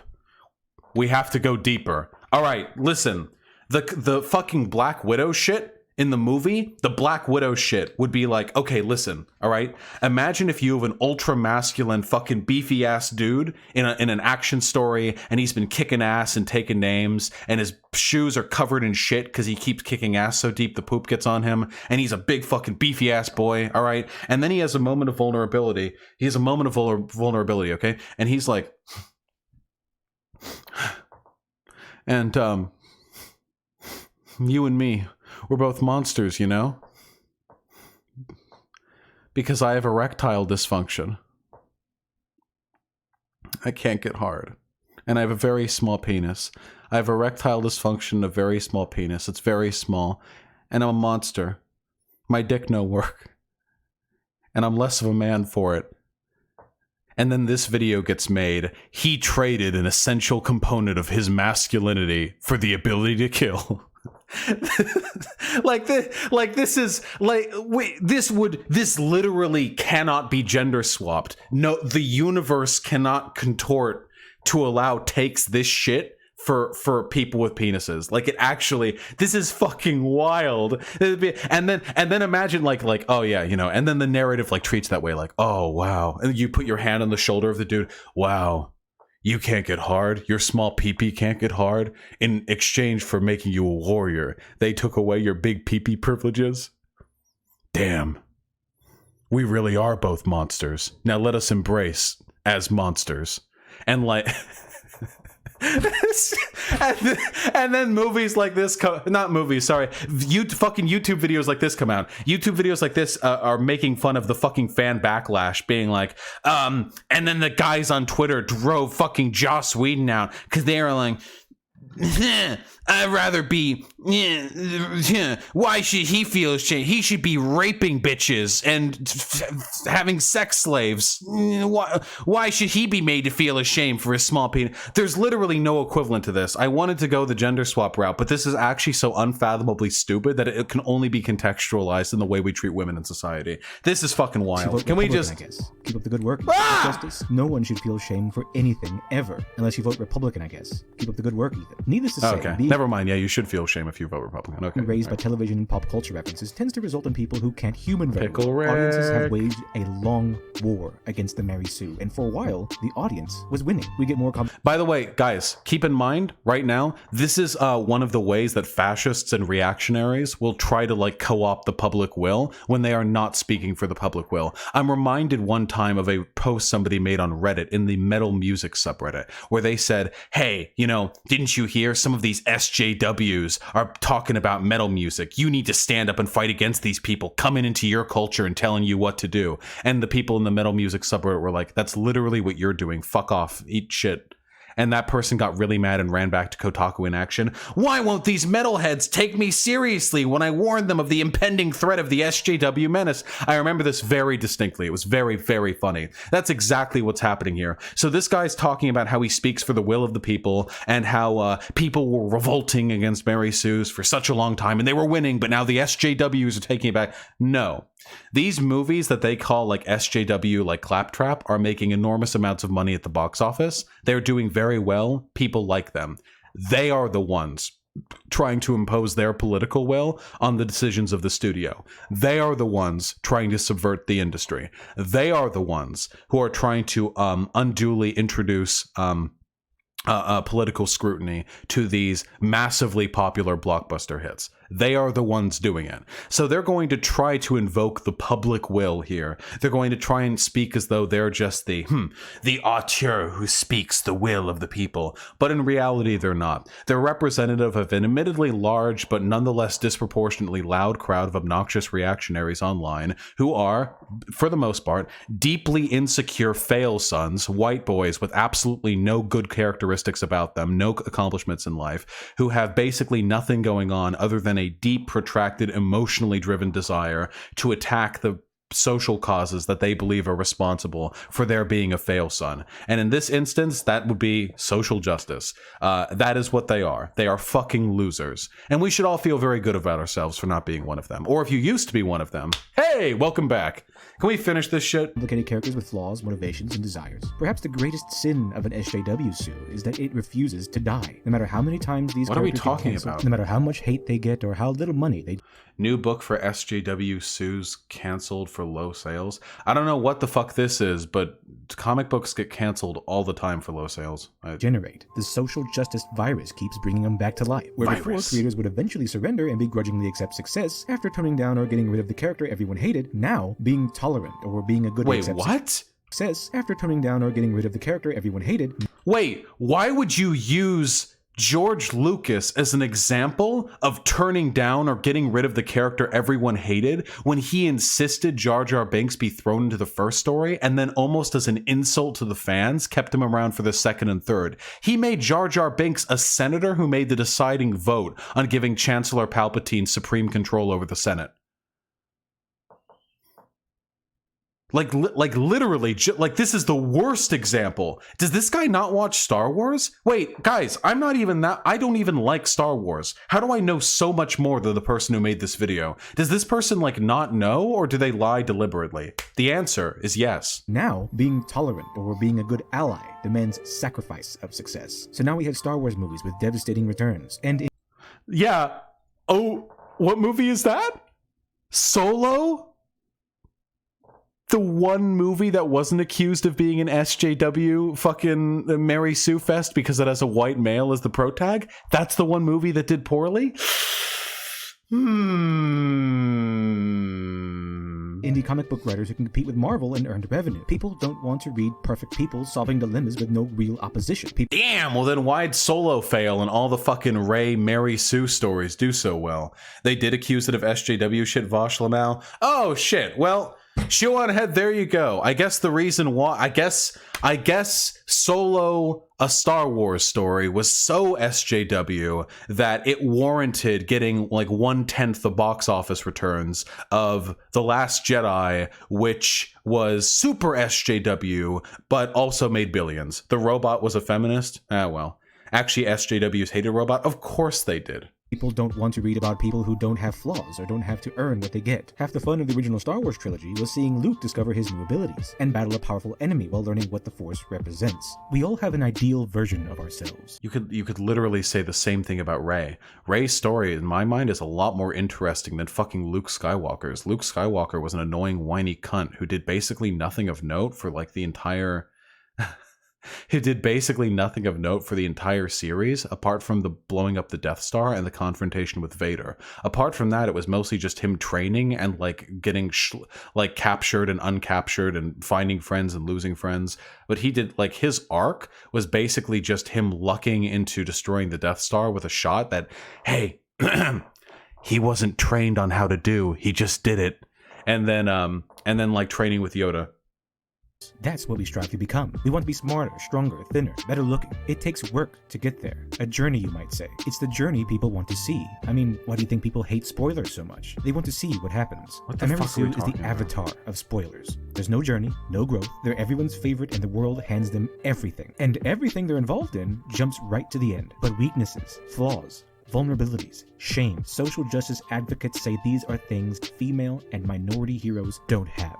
By the way, I know everyone who's watching this right now knows this. I have literally never heard anyone say this before. I remember one time I was having a conversation with my dad, and this was before my dad got more progressive, so good on him for evolving beyond this. But I remember one time saying that I was explaining to him how like there was a dearth of female characters in the movie industry. This was like 2008 or 2009. There was a dearth of female characters in the movie industry. It was like just dudes doing dude things. There were far fewer women than men. My dad got really fucking angry and defensive with me. like really fucking angry. He pointed out a few characters to me, and I pointed out that most of them were just like MacGuffins that were like killed off to inspire male characters, or they were just like sex toys, like trophies to be thrown at the like victorious male. And he got real fucking mad, and he was like, "You fucking feminists, you don't even want fucking women to have any problems at all. I bet you could never have a fucking female villain, could you? Because you wouldn't even want that. They just all have to be good." No one has ever said this. Female villains are fucking rad. Female characters with weaknesses are fucking rad. Female characters with character flaws are fucking rad, and nobody on the left disagrees with that. This shit is a straw man thrown at us from people whose arguments are so weak, they have to invent our arguments for us. So why do so many SJW characters trigger that little Mary Sue alarm we all have in the back of our minds? Because the ideal role model character for the social justice crowd is nothing less than a Mary Sue infected with terminal social justice. Damn, that's a lot of buzzwords, my Deuterino. So notice that over the course of that entire video, he didn't substantiate any of that points. He would speak for the audience constantly. Oh, he loved speaking for the audience. And he loved going on tirades with a bunch of scary words about how social justice and Mary Sue's are destroying the industry and all that shit. But at no point did he actually take the time to step back and explain in like a concrete media analysis driven way why this was bad or that was bad or what have you. He didn't do it. He didn't take the time. And the reason for that is because that wasn't media analysis. That wasn't even like really analysis at all. What that was is him looking for an excuse to go on a political tirade where he had to invent positions for his imagined opposition in order to make his counter-arguments seem even remotely valid. And it was very dumb and it was very silly. The only times he actually tried to substantiate his points, he was lying. When he talked about Rey just happening to go to the bar that had the lightsaber, that was lying. When he talked about the people who made Star Wars saying Rey had no weaknesses, he was lying. It's really, really pathetic how easily these arguments fall apart under any level of scrutiny. Anyway, I know that was fucking agonizing, but I've been wanting to do that video for a while. I'm going to use the restroom super quick, and then I'm going to go over donations, and then we're hopping right the fuck back into it. And I'm going to wash my hands.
That one was for you guys. All right.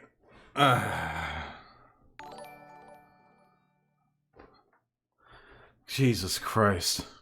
That video was so fucking bad. Let's go over it, huh? All right. Helena with the tier 2 subscription. Thank you, comrade. Second up, and I'm keeping the auto box checked. Don't make me regret it. Helena, I promise I won't. Thank you. Fustelarian with the $5. Thanks for speaking up for Hong Kong yesterday. Yeah, of course, comrade. Fuck tankies. Bulletproof Bra with the tier 1 sub. Female superheroes are the only interesting superheroes. That's my truth, and I'll fight you for it. Female superheroes are more interesting because when you imagine they'd blown, the grip truly crunches the dog, you know, or whatever else is going up in there. Valid. And powerful. Arthur with the tier 1 sub. Thank you. My life's been super stressful lately because some major life changes, but your streams have been helping me tolerate my conspiracy pushing family and reminding me there's smart folks out there that also give a fuck. Keep it up. Arthur, that's awfully sweet. I hope you're able to murder your family in their sleep sometime soon. But failing that, maybe just get used to them. Love you, buddy. I'll try my best. The Box Ghost. Nice meme with the tier 1 sub. Thank you, comrade. I accidentally didn't actually look at the donation. I just skipped over it. 1 second. Hello, what do you think of this? Let's take a peek.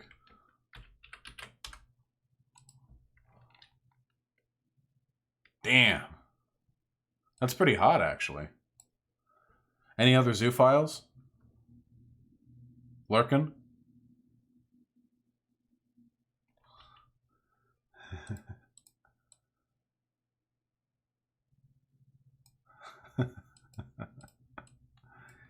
Damn. Damn boy. Damn Daniel. Bitch, please, with the $2. Imagine if this came out today.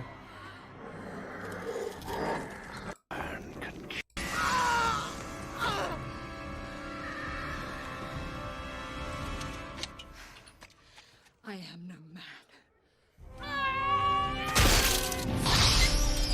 Yeah, if that happened today, we would be hearing about it for fucking decades afterwards. For fucking decades afterwards. It would be fucking insane. Balthazar228 with the $2. YouTube chat is best chat confirmed. Nope. Sake Tanuki with the $2. Vosh.gg chat confirmed overrated. YouTube chat works on mobile. Vosh.gg doesn't have an app yet. Vosh.gg works on mobile. I can use it on my phone. What are you people doing? Fisticuffs with the $2. I graduated from Destiny and am now a leftist. Love you. Hey, happy to have you, comrade. Happy to have you here. Fuck Destiny. Am I right, guys? Zeloff with the $5. Mayo-side in Minecraft now. Unquestionably. Easily. Ciancius with the $1. If you play the music today, I wanted to make it clear in case it wasn't via DMs that me and Wolfenrain did the voices and comedy and WW edited it. It'll have to be another day, Ciancius, but I'll absolutely make sure to note that when I do play it. Zeloff with the $5. Have you considered doing some media analysis? I feel like it's a good way for the gamer boys to feel like they're smart for agreeing with you and could be an easier bridge into your political content. Yeah, I have considered that. The only problem is that it would have to be edited. It would have to be, I'd have to like edit that material. I can't just do like a stream VOD of me like showing a clip and talking over it, you know? Or maybe I could. Maybe I could find ways to integrate that into the stream without like tripping the YouTube ID content shit. We'll have to find a way. Hey, Shoe on Head, are you still in chat? Mayo side, yes?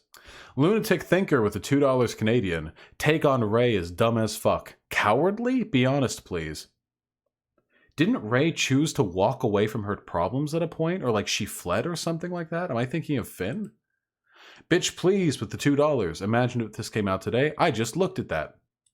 Sake Tanuki with the $2. Thoughts on Saitama and Mob and how they interact with or subvert previous superhero tropes? Also, how does Tatsumaki fit into this description? Oh, I would love to talk about those characters and how they fit in with like the Mary Sue archetype.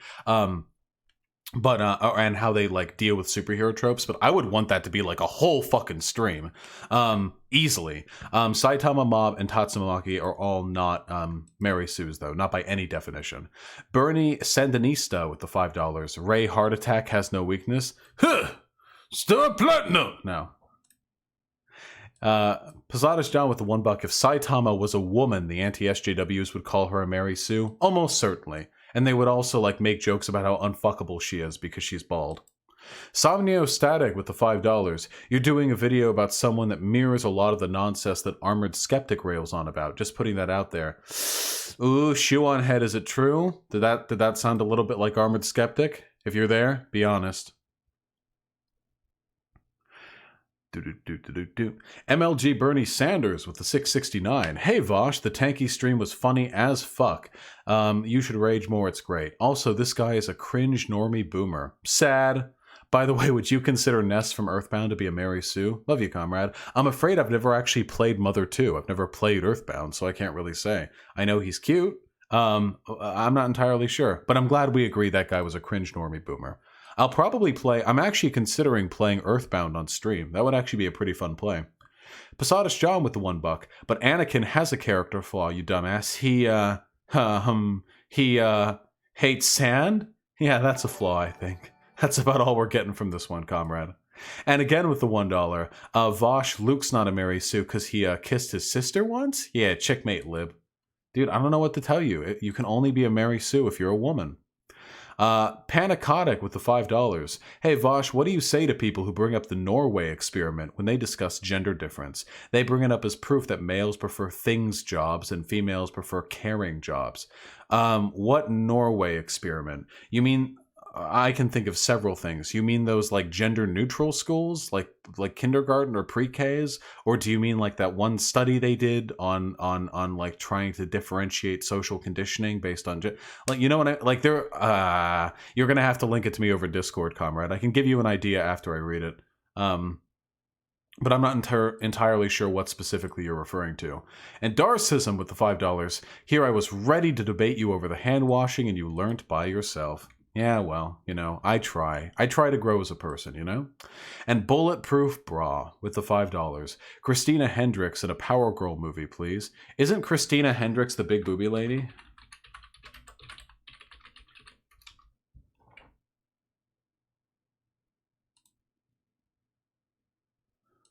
Christina Hendricks is indeed the big booby lady.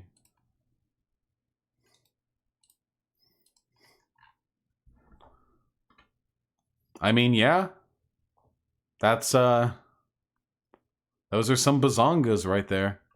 That's some Power Girl shit. Power Girl does have to have some power boobies.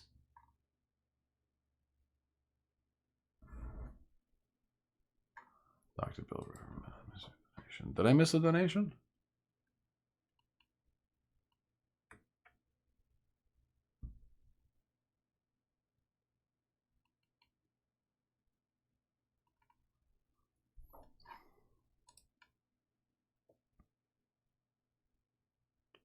Hiddle Ma with the €2. Good thing I ignored this video until now. Jeez. Yeah, it was pretty fucking bad. TBH.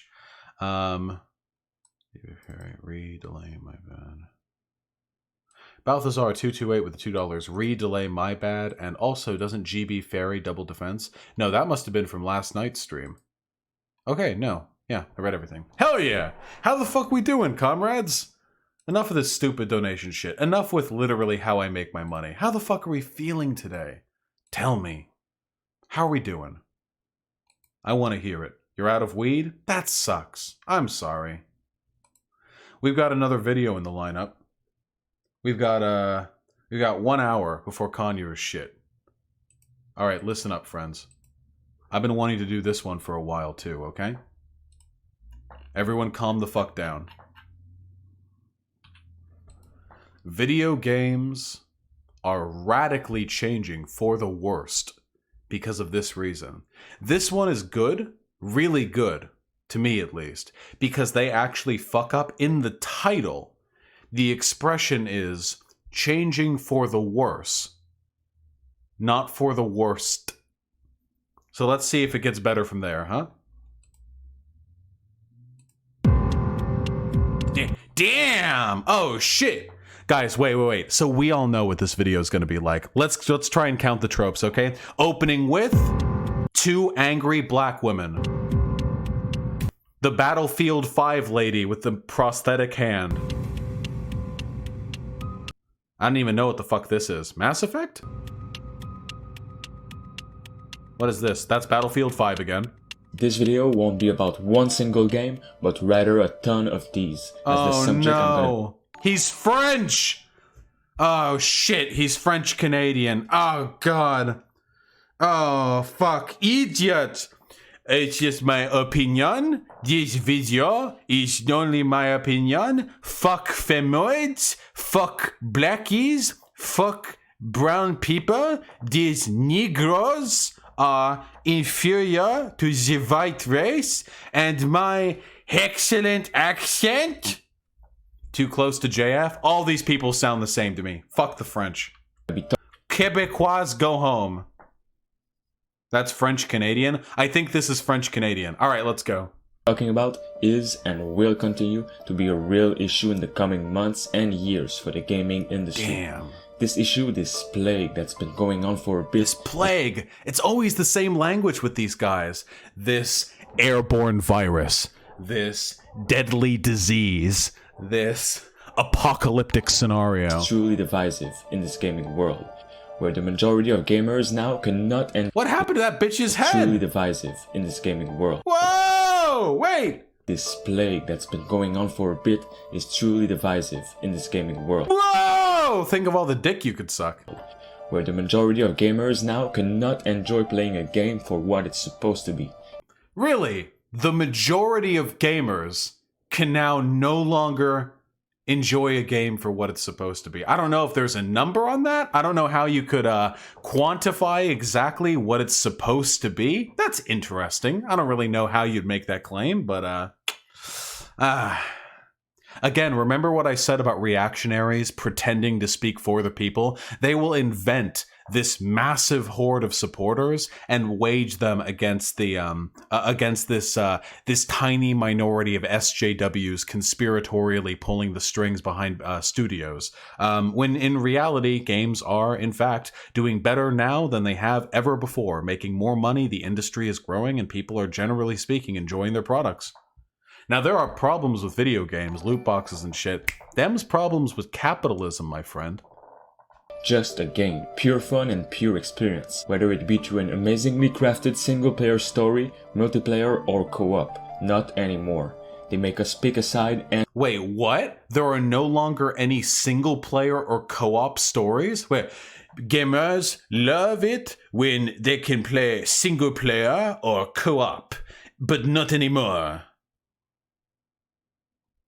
Okay. and attack each other. Before I talk about this issue, We have to this take video sides and contains attack only each my own opinion, Only plus his some opinion. facts about the subjects in which I will be quoting and giving sources. I've been wanting to talk about this for a long time now, but kept my mouth shut as I hate any kind of drama. But I realize I do have a now pretty good voice thanks to all of you supporting me.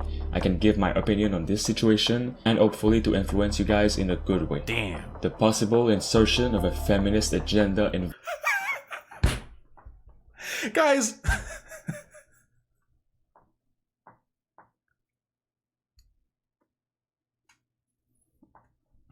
Can we talk about this for a second? Can we actually fucking talk about this for a second? Is it really that surprising to you? Is it really that surprising to you that so many of these hardcore epic gamers who rail against feminism and the SJW agenda are also like fascists who peddle like white nationalist talking points if you press them hard enough? There's a pretty big overlap between these Gamergate, like these Gamergate or ex-Gamergate, like anti-feminist SJW agenda and video game people, and these full-on white national fascist groups. And the reason for that is because the logic is identical in both. In both cases, listen, watch, okay? Wait, really quick, okay? Am I talking right now about the person who's making this video, this Gamergate shit, anti-feminist, whatever, or am I talking about a white nationalist, okay? Watch, I'm going to speak from their perspective. Who am I doing? What's the bit? Hey, things used to be good, but no longer. It used to be that the common people could enjoy the fruits of this without having to worry about politics the way they do now.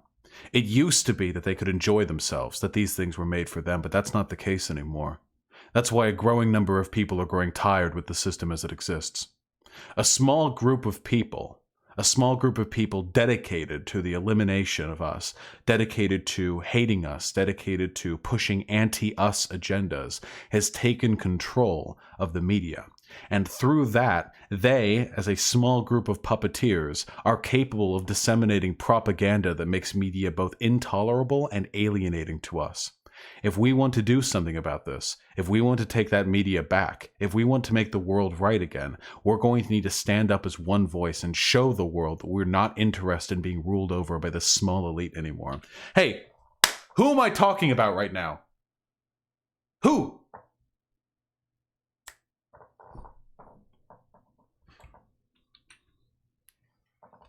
Video games. Alright, let me explain first before going crazy in the comments. I strongly support women in them having the rights they deserve.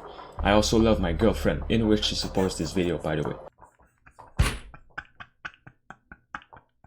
Before any of you call me sexist, I have a girlfriend and she loves this video and I love her. But I also strongly believe there's something going on regarding this little thing.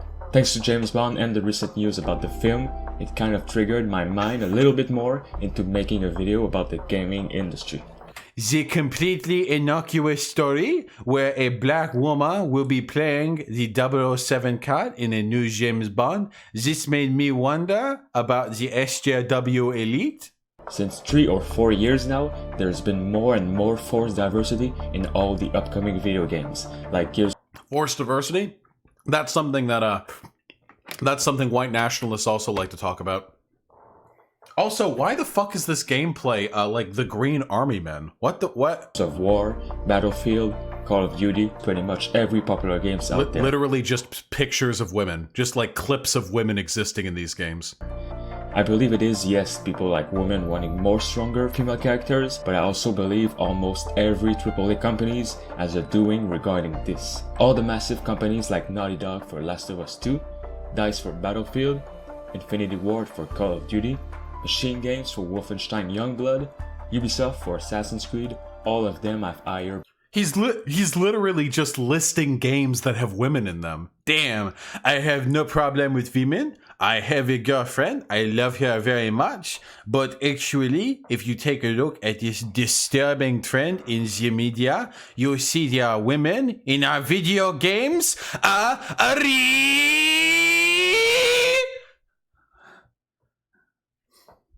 Bosses pulling the strings and making them do most of this. Pulling the strings? Literally using language I used satirically earlier? Let's listen to that again. All of them have higher bosses pulling the strings and making them do most of this under contract. It has to be. Don't tell me almost every game company is bowing to a vocal minority, telling them what to do. This is not possible. There must be something more. He's literally doing the exact bit I did earlier. Remember, like literally 3 minutes ago when I talked about how this language is identical to how people talk about the JQ, because conspiratorial language about anti-social justice stuff is pretty distinctly conservative and reactionary. Video games have radically changed over the past few years, like there's some kind of agenda they want us to accept. Patrick Batt, the official manager of DICE, who has worked on all the Battlefield games before, immediately left right after Battlefield 1 launched, which is the first Battlefield game that went under controversy for adding forced diversity by adding female soldiers and more. So that's it. It just had female soldiers. Listen to the way his language is. This conspiracy, forced diversity. He had to leave. You know how you could actually interpret that? Hey, this guy who's worked on Battlefield left after Battlefield 1, a battlefield that had female soldiers in it. That was it. That was literally it. That's all it boils down to. The spooky music of him talking about how this can't be a coincidence. There has to be something more.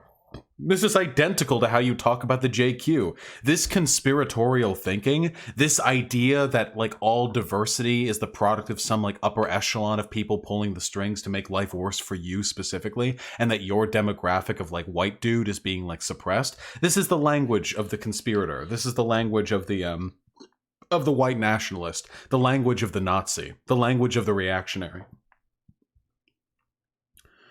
Listen to this. Forced diversity? All the games that he listed just had women in it. He isn't supporting any of his own arguments here. He's just laying spooky music over. And what was it he said? There is no way that all these people could be pushing an agenda just to meet the needs of one small minority. I don't know. Like, females have been in games for like a while. I don't know.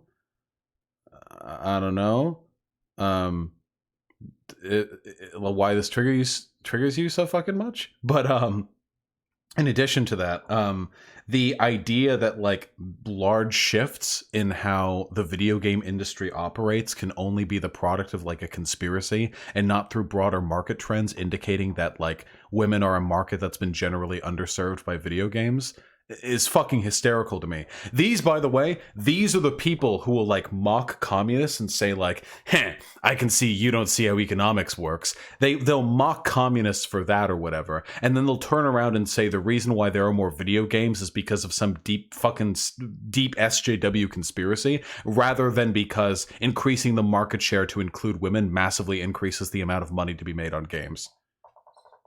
Same happened with plenty of other game developers. Where did all the great games with realistic stories go? What the I'm not against adding women and diversity, I'm against adding it just because. Wait.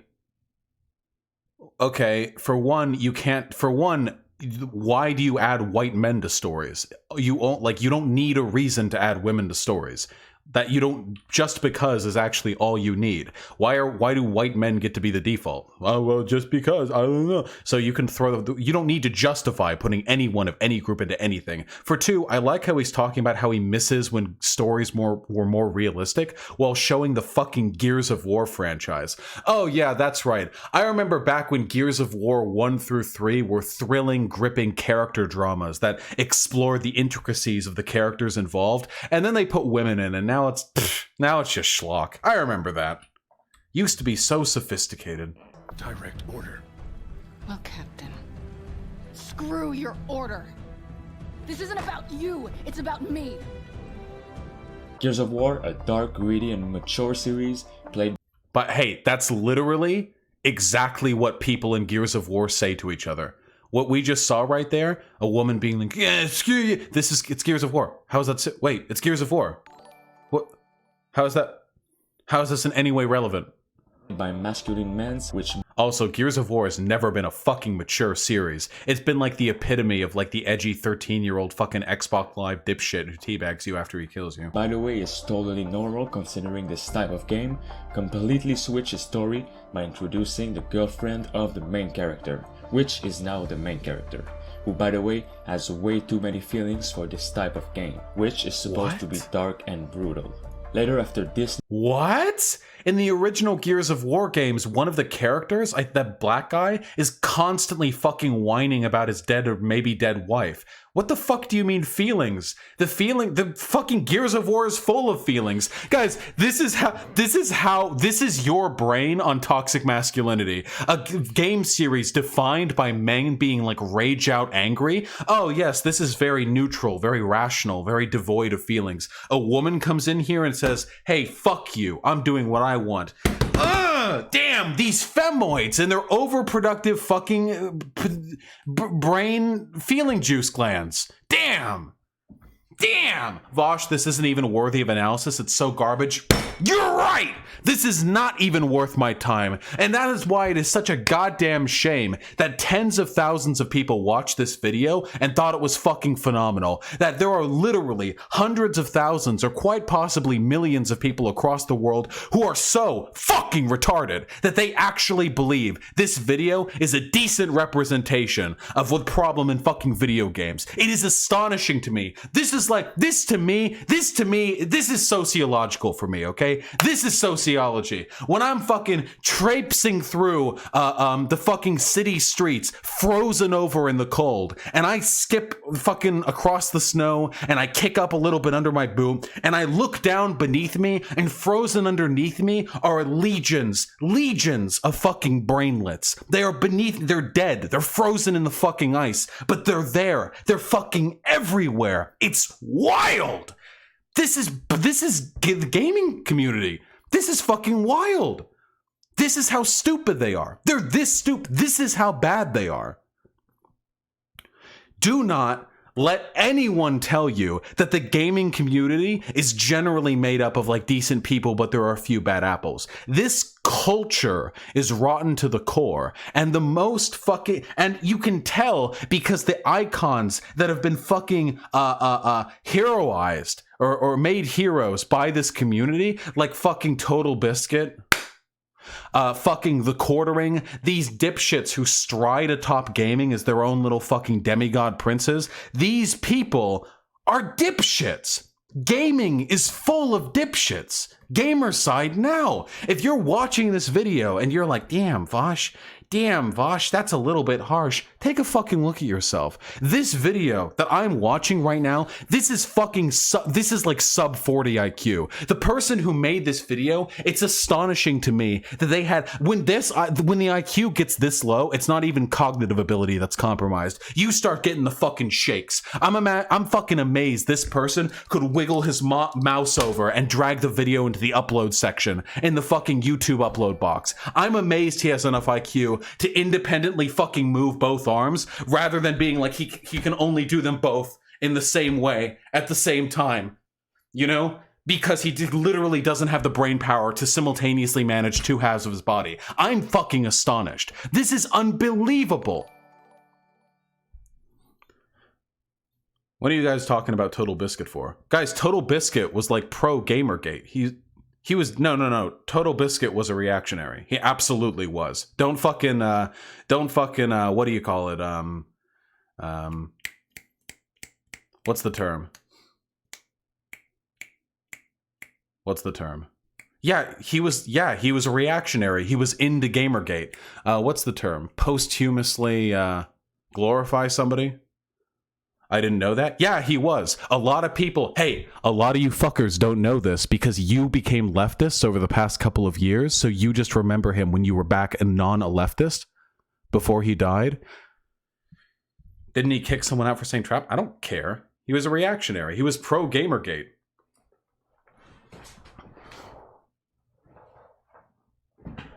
Yeah, a lot of you people are going to get real fucking triggered over that one because you were a fan of him and then he died and then you became left-leaning. So all you have are the memories of him untainted by his political views. I've been left-leaning longer than a lot of you. He was a fucking dipshit and a reactionary. Was? Oh yeah, I'm sorry. Was a reactionary. He's dead now. You're right. New Gears of War announcement, it was revealed that this push for diversity in mostly male-centric games is part of a social engineering initiative called Women in Gaming by Facebook, which is a global... Oh, I'm sorry. I didn't have the fucking camera on. What? I'm just learning about this. Hello? This push for diversity in mostly male-centric games is part of a social engineering initiative called Women in Gaming by Facebook, which is a global effort to increase diversity and inclusion among game studios and in the actual games, whether it fits or not. Whether it fits or not? What the fuck does that mean? Oh yeah, this story isn't right for women.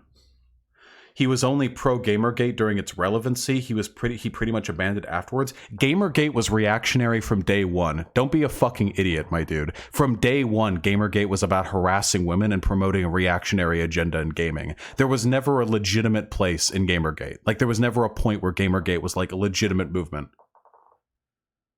Damn, some of you people are really bearing your fucking age out to me.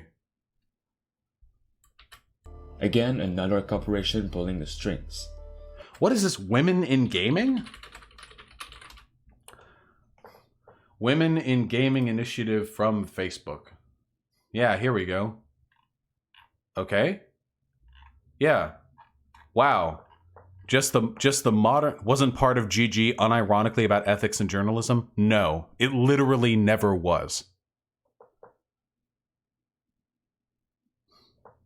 So this just seems like the equivalent of literally thousands of organizations that have existed throughout history that are meant to increase diversity in predominantly like homogeneous media sectors. Seems fine.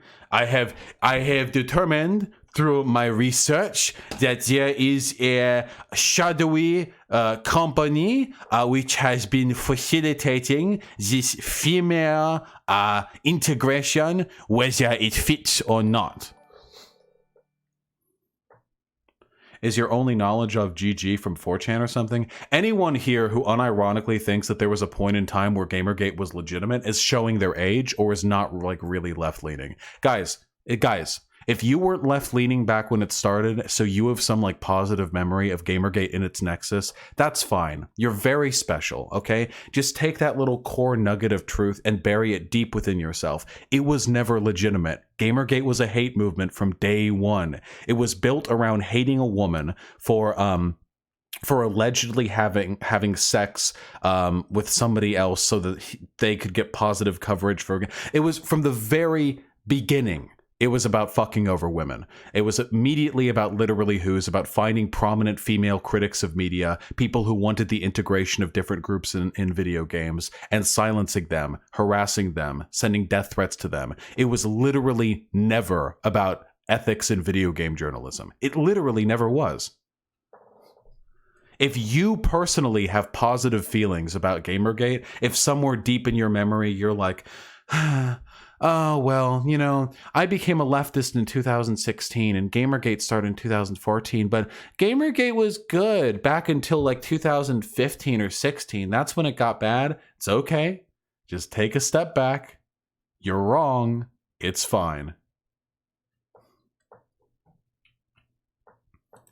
Same thing happened with the upcoming Wolfenstein Youngblood game, which got a lot of people banned in the game's forum for expressing their dissatisfaction with the main character BJ disappearing and... Damn, I wonder what way they did that. So let's think.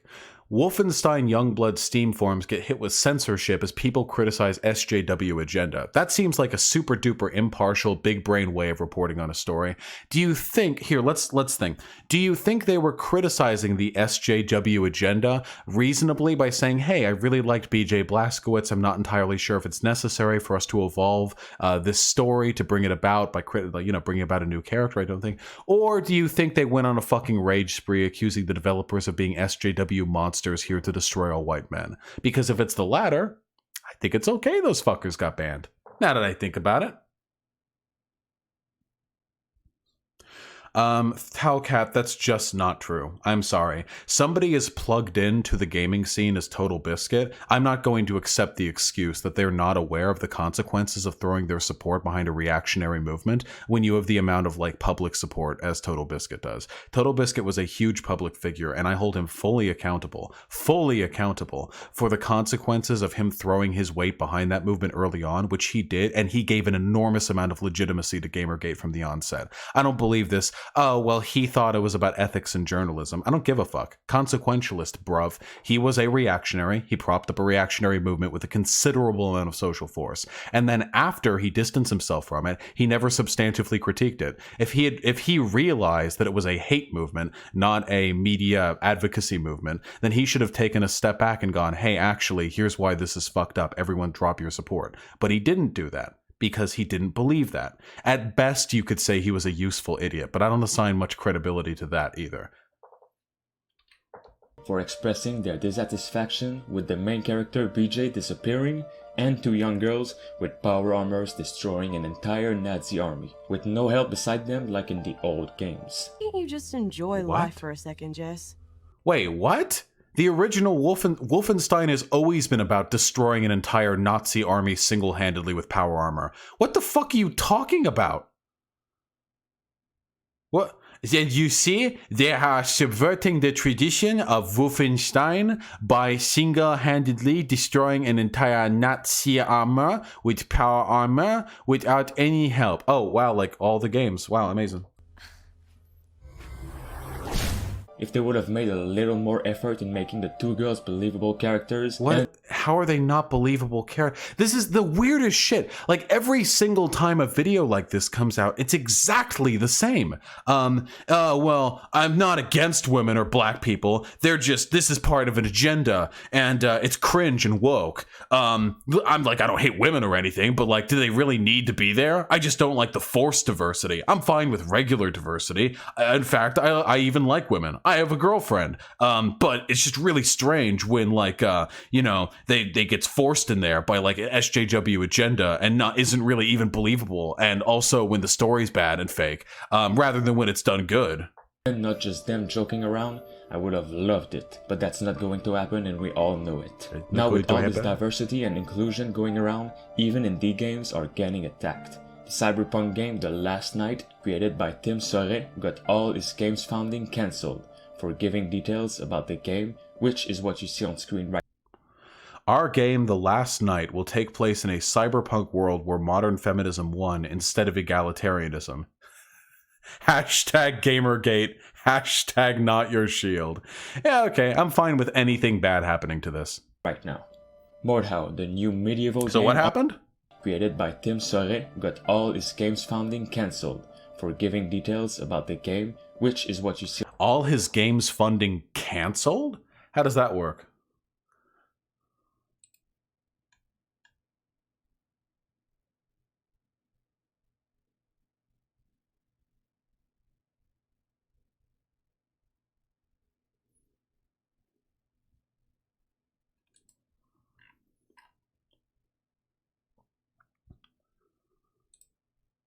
Akmel Jamor, you realize you just gave me an example of Total Biscuit being fucked, right?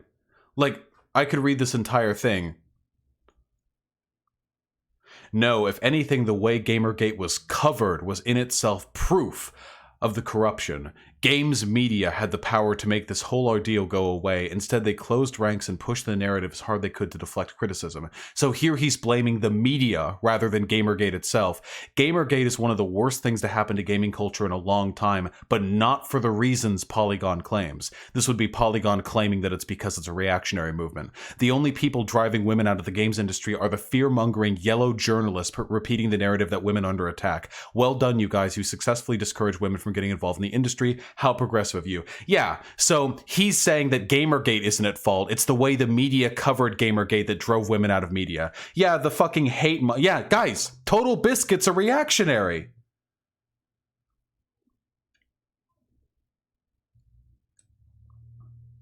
This isn't controversial. I was happy when he died. I don't give a fuck. I'd be happy if any reactionary dies. Any of you who sit here in my chat and you LARP about, yeah, fuck all the cops, yeah, 1 billion dead soldiers,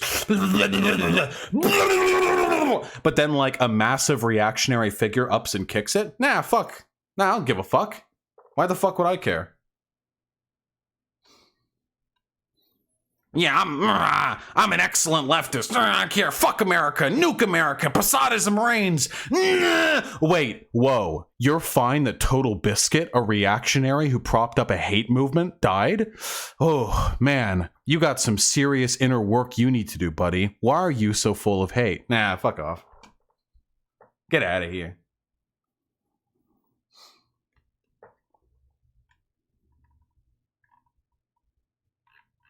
All right, weren't we finishing this?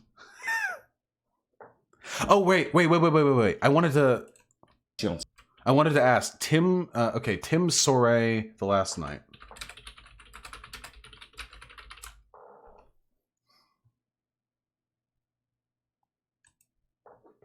What happened? Controversy. Okay. Controversy. MF Zoom, no worries.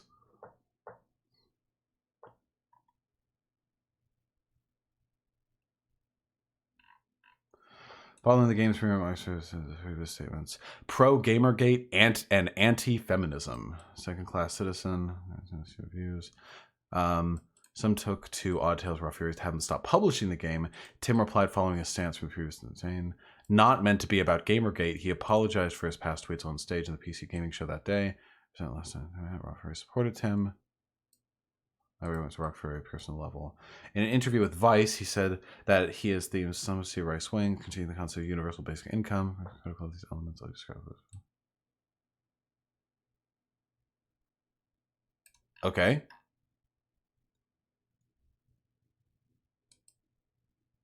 Odd Tales, Console Lodge. At the end of 2018, Soray reported via Twitter that due to massive business, legal, and funding issues that forced him to delay the game. Okay, I don't know what that, like, who pulled his funding?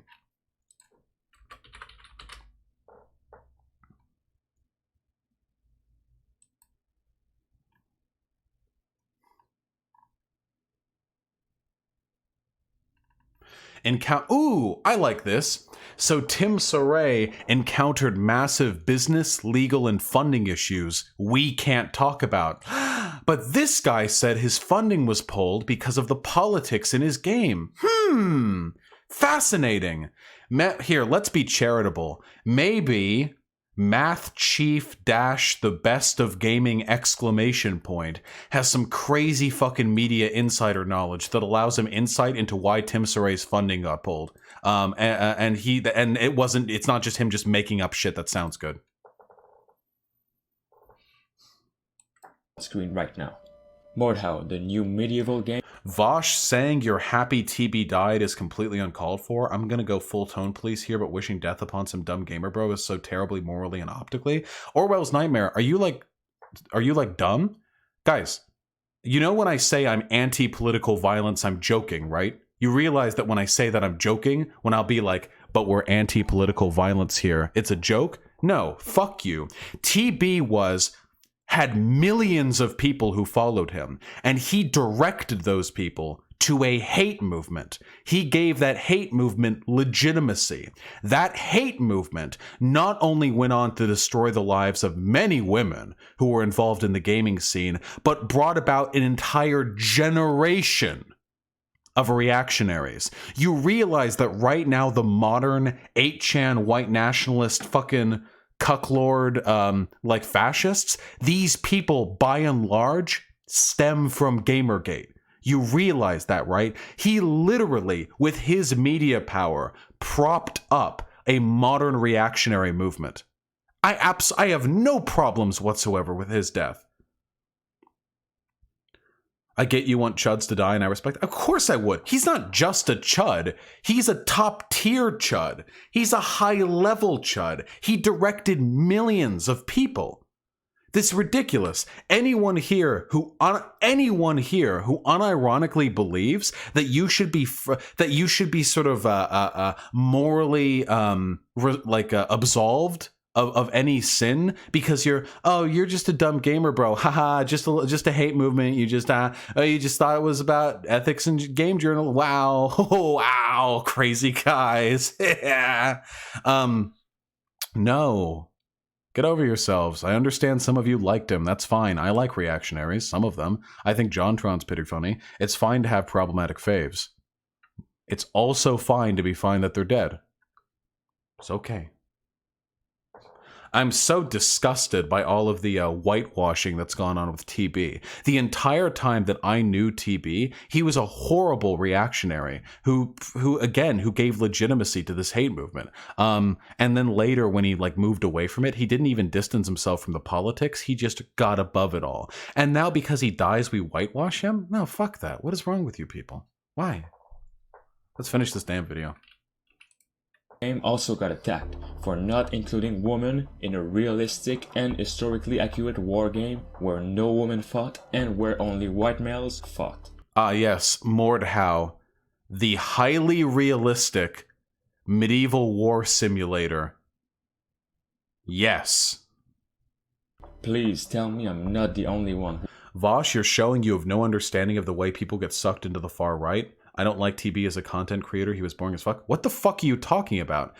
Getting roped into reactionary movements because the fucking gaming content creators you like support them is a fantastic way of getting roped into the alt-right. What are you talking about? Jesus Christ. Get the libs out of here. Fucking hell. Who just wants to play a game for fun and relax, with no forced politics or drama. It's hard to find games like this anymore. Just something with characters that doesn't feel No forced politics as opposed to non-forced politics? How do we know?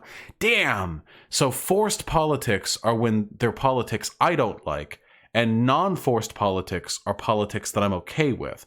So war games or political thrillers or stories that like deeply delve into like masculinity, these are things that I'm fine with. But anything that critiques those things, I don't know, must be a shadowy agenda. This ain't a good look. All right, we're banning people.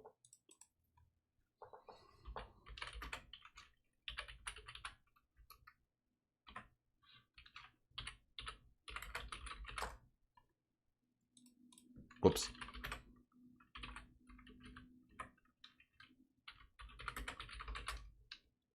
Amazing. forced or in your face. Or this character is gay because why not? I hope you all understand I'm not attacking any group or people. I'm just wondering where the simpler times went, when no one actually cared about all of this.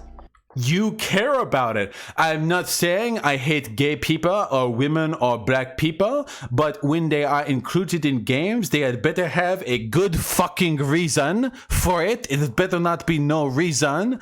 I just miss the days when games were simple and they were just all white people and men and I did not have to think. It seems to me they're trying to divide us as we're all attacking each other over this situation. What? It's 100% normal to be surprised or worried when something like this is forced into our mouths. I also hope some of you will understand that men— This is literally identical to white nationalist, like to Nazi propaganda. You realize that, right? You would just have to swap a few nouns and this would be Nazi propaganda right here. Except all you have to do is replace SJWs with Jews, video games with media in general, and forced diversity with like race mixing, which is basically forced diversity, right? And then there you go. This is literally Nazi propaganda. That doesn't make this person a Nazi. It just means the logic of like paranoid conspiracy theory is identical. Men aren't being portrayed as strong anymore, in which they should be in nature, but are now coincidentally made weak and demotivated to What? They should be in nature, but are now coincidentally made weak and demotivated to align with the inclusion. What? We understand that men aren't being portrayed as strong anymore, in which they should be in nature, but are now coincidentally made weak and demotivated to align with the inclusion of strong women in places they shouldn't be. I absolutely love— I have no problem with women, but men are supposed to be strong, and now we have stories where men explore character flaws, and women are supposed to be weak, yet I keep seeing them do cool things like backflips and scoring sweet headshots from back of bikes. This is a revoking of the natural order. Love games like Horizon Zero Dawn and Tomb Raider, two of my favorite games ever. I These two love games women, didn't though. feel forced, as it was created with the females being the main character in mind. Now for the forced diversity games, it is heavily influencing the children's mind in being what it shouldn't be, only by playing those games. What do you all think? Is there some behind the scenes stuff happening we don't know? Let me know in the comments below. If you've made it to the end of the video, thank you so much for watching. Shut up! What an unfathomably fucking stupid brainlet. Jesus Christ. I could fit that person's brain's processing power in one of my shits, let alone the number of them I do each day. Jesus fucking God almighty fucking Christ. So let's sum it up, okay? So the normal way games are supposed to be is all white men and all the men are strong and they're all very simple and there's no character development whatsoever. You can't challenge that in any way. And forced diversity is when there's anything but that. And if those things are included, it's because of shadowy, nefarious groups that are influencing the media rather than, I don't know, the gaming public, media at large, development studios, and everyone just generally moving in a different direction when it comes to how they depict stories and like character diversity and stuff. It has to be a conspiracy. Showing women as strong is bad. Showing men as weak is bad. And if you ever put a woman or a brown person in, or a gay person or any of that shit, you would better have an extremely good reason to do so. I'm not against women or brown or black people or anything, but if you put those in, that's forced diversity. It's forced as opposed to all the other white men in there who are just naturally there because they're supposed to be there. But when you put other people, that's forced. And if you're going to force them in, you better have a really fucking good reason for doing so. Man, I don't think I can do these anymore. These keep politics out of video games people are actually like migraine-inducingly stupid. It's actually fucking wild to me. They're fucking brain dead. They really are. I actually consider these people to be like not people. I understand my subhuman takes are controversial at best, but what am I supposed to think of these people? Like what am I supposed to think of this?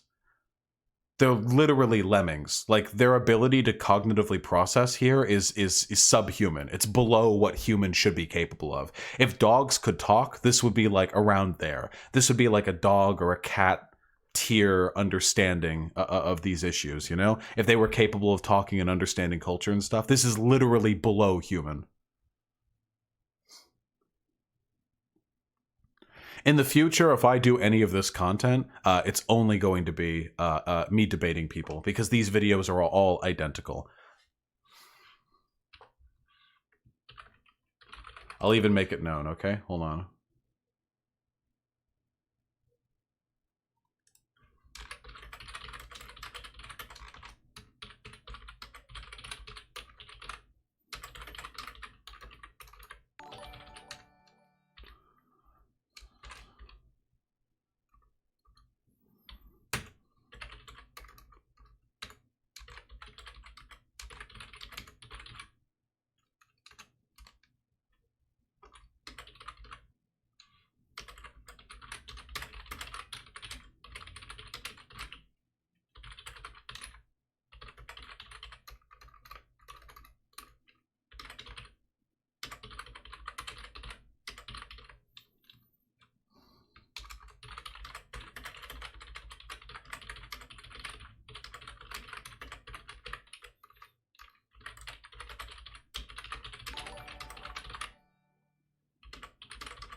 All right.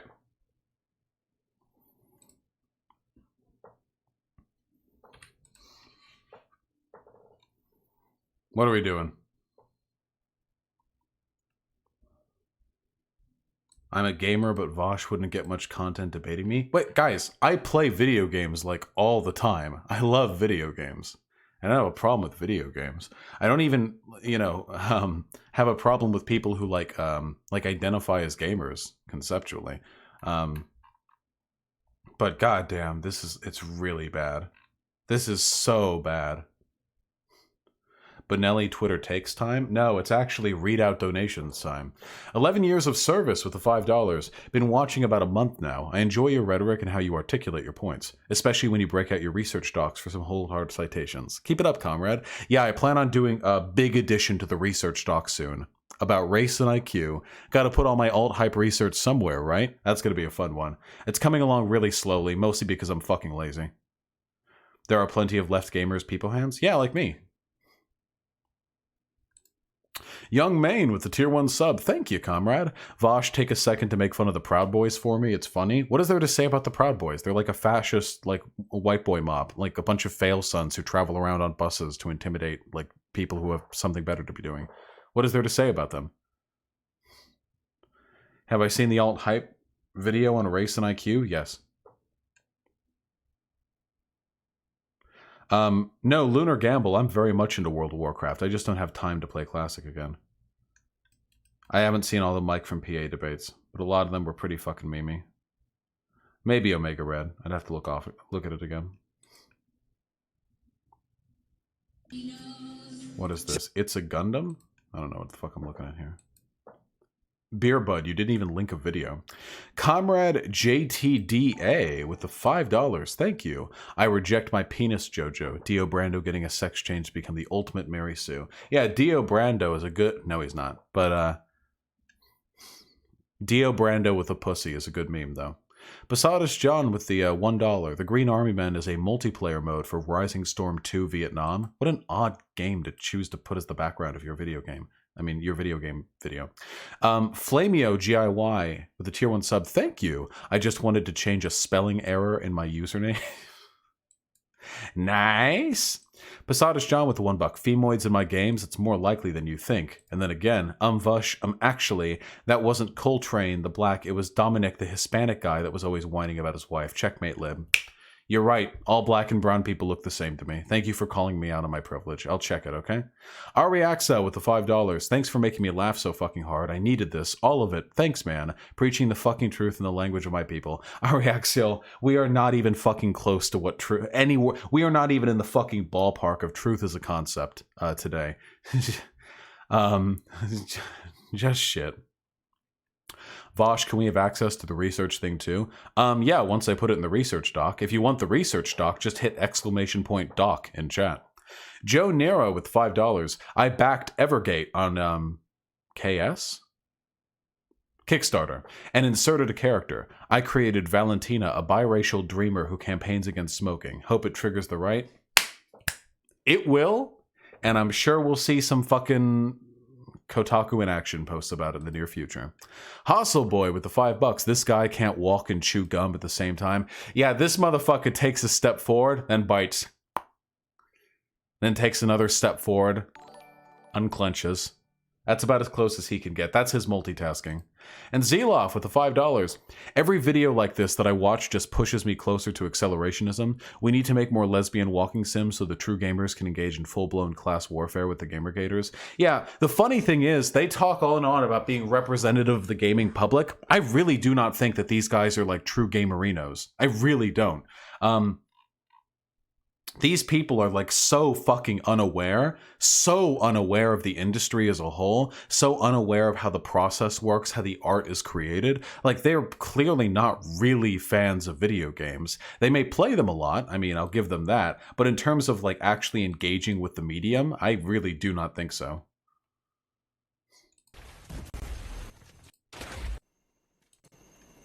Amazing. MLG Bernie Sanders with the $1. His language mirrors the anti-segregationist movement. They used to make the exact same argument stating that diversity is being forced. The fact that this guy claims war games aren't political should disqualify him from being a human being. Dumb fuck. Yeah, I wouldn't really cry if people like that all died at once. Like if just a virulent plague targeted whatever nugget in their brain like has died, you know? Sake Tanuki with the $2. I don't understand how politics in video games can't be forced. Every single game that has had a single word that is put in it had a designer who typed that word for a reason.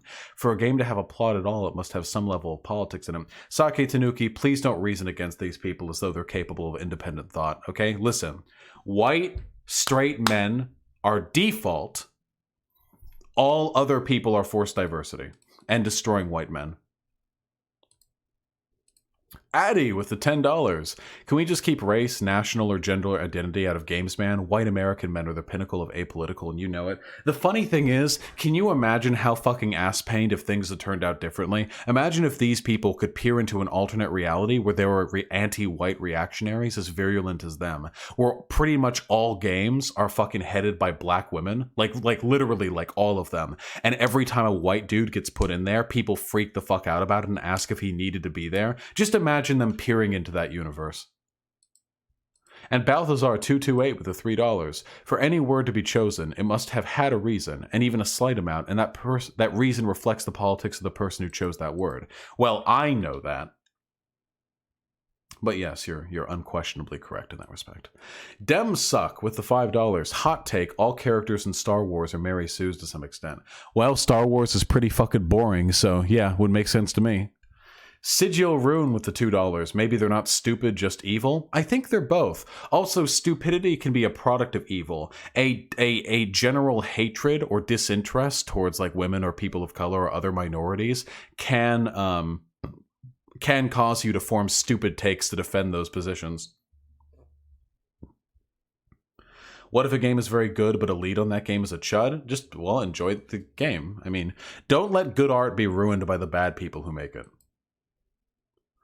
And Balthazar228, thank you, comrade, with the $5. I just want every character to be written well. If a dev is making a character reflect a minority or oppressed group, I want that character to properly be fleshed out and written well with research and care.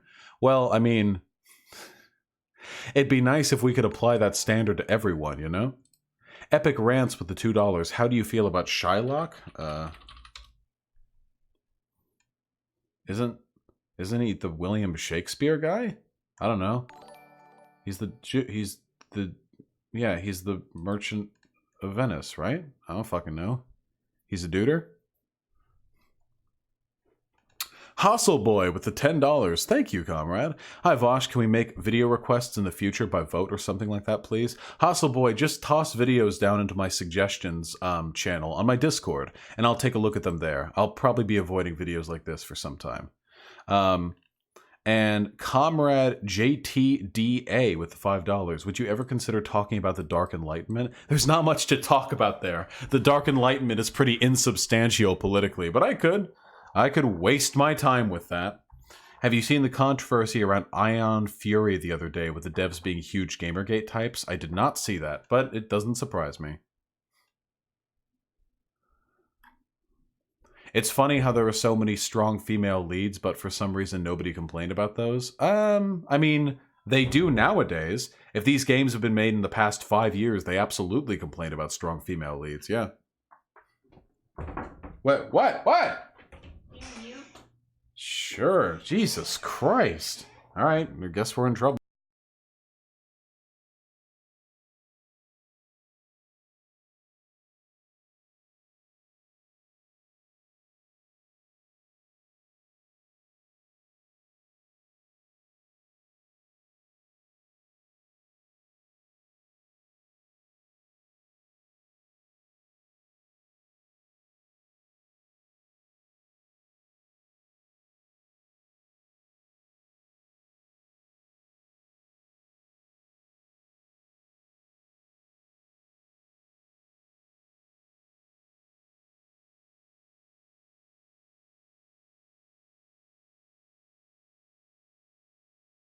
And there was no trouble at all. His ass is so sweaty. It's so fucking warm in here. It's wild how warm it is in here. Jesus fuck, I want to kill myself. Wild Type with the $15. Thank you. That's incredibly generous of you. No fans? I can't have that background audio. Not only was Gamergate always cancer, it was the culmination of years of cancer. That shit with Jennifer Hepler is a great example. Literally everyone who pushed that shit can fuck off and die. Wild Type, I could not conceivably agree with you more. We literally cultivated a generation of reactionary gamers with that one movement. It accumulated with them. They pooped. And we all have to smell it now. All in the poop pile. I'm poor, but if you happen to notice this, would you mind telling me how you feel about Sarkeesian in general? I'm conflicted about her, honestly. Oh, for one, comrade, you never need to apologize for not being able to donate. Don't worry about it. Anita Sarkeesian is... Anita Sarkeesian provides, like, feminist 101, like, tropes. Not tropes, sorry. I'm speaking poorly. Anita Sarkeesian gives, like, 101 tier feminist analysis of video games. I don't think she's like phenomenal in her work. I think she's fine. Like, I remember her early videos. They were pretty good. They didn't teach me anything I didn't already know because I was already familiar with these concepts, but she's also like maybe a little bit weirdly sex negative and maybe like a little bit kind of preachy. She's fine. You know, she's no big. Yeah, it's very simple critical analysis. Just to tell people to watch Innuendo Studios. Yeah. Sarkeesian was my gateway out of reactionary gender ideas. Oh, that's nice. I'm surprised to hear anyone was convinced by her, given how much negative PR there was. How do you feel about Seth Shinch? I mean, he's got plans. I literally got pushed to being a reactionary because of Gamergate propaganda. Yeah, literally millions of people did. It's wild. Gaming culture didn't used to be this bad. Back in the early 2000s and the 1990s, gaming culture was like... fine. I mean, there were problems, don't get me wrong. I'm not whitewashing that period, but it was fine. Like, it was livable. Right now, gaming culture, like at least the online gaming culture, is really bad. Oh, Anita Sarkeesian versus Boogie, 1988 or 1488. I hate him. I went to her side since I loathe him. He's an idiot, and I hate gaming culture. Fair and reasonable. Any takes on Brianna Wu? Isn't Brianna Wu the Nazi? No, sorry. I'm thinking of Brittany Venti. Brianna Wu is the fucking lady, the trans lady, right? I don't know. Wasn't she like a good memer? Oh, Conyer. 100% Miyano hype over Ayaya. Miyano hype is... Wait, can we get a poll on that? Miyano hype versus Ayaya? Do you think these brainlets would over Samus if Metroid was done today? Oh, absolutely. Are you kidding me? The Metroid would come out and they'd play it. Wow, what a cool space game. But then it revealed that she's a girl and like the light reflecting off the visor or some shit. And they'd be like, did she have to be a girl? Was it really necessary for her to be a girl?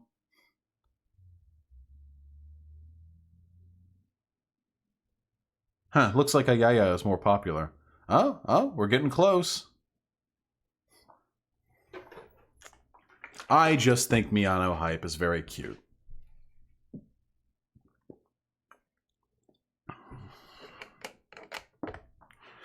Really?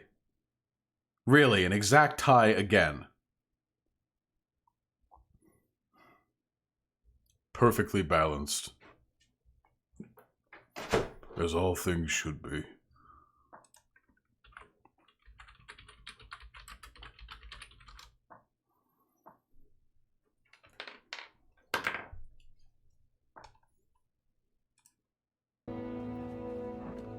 Look. Pretty, isn't it? Yes. Perfectly Yeah, it is. balanced, as all things should be.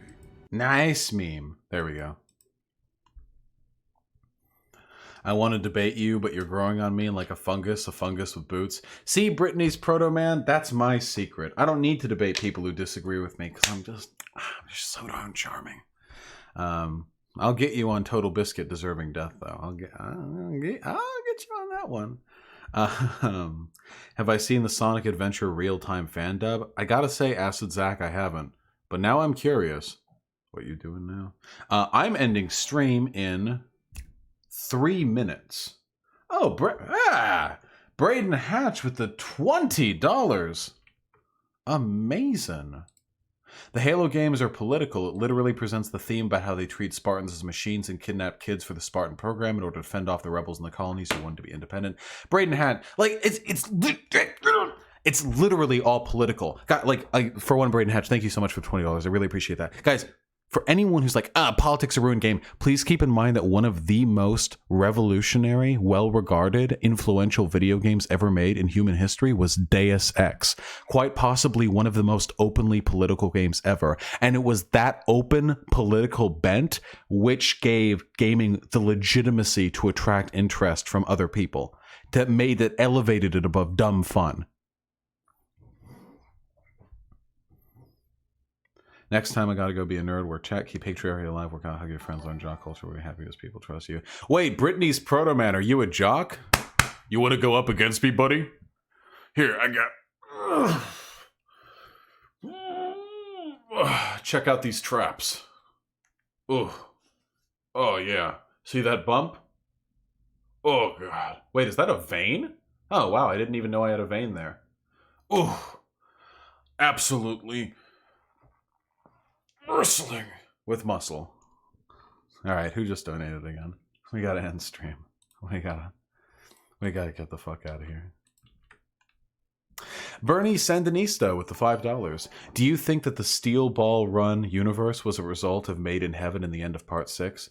Yeah, that would make sense, right? Like if that was part of the alternate universe, so we looked in the past. I have no idea though. I haven't finished Part 7, so I'm not yet comfortable making any positive claims about the story. Really quick. Archaeopteryx with the $5.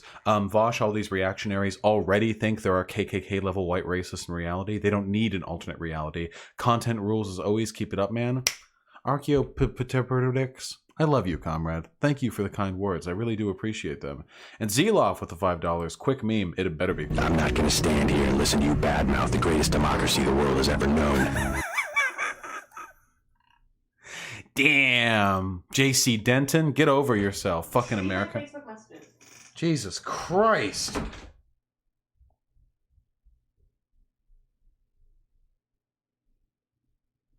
Jesus. And Posada Sean with a $1. Are you familiar with Dora the Explorer movie? What are your thoughts? I am familiar with it. I have not watched it. All right, comrades, listen up. Hey! Hey! Hey! Hey! Hey! Listen the fuck up, okay? If you love me, if you love the content that I produce, if you love the shit I pump out, okay, I'm gonna need you to share some of that love. There is a comrade of mine named Conyer. He is a tremendous friend of mine. I love him. He is very cute. I showed him off at the beginning of the stream. He's a cute, cute boy. Look at him. Please look at him. He's streaming right now. Look at him. Look at him over there. Look at him. He's so cute. He's got a hat and a swoop hair. I'm gonna need you people right now to go to fuck over there, okay?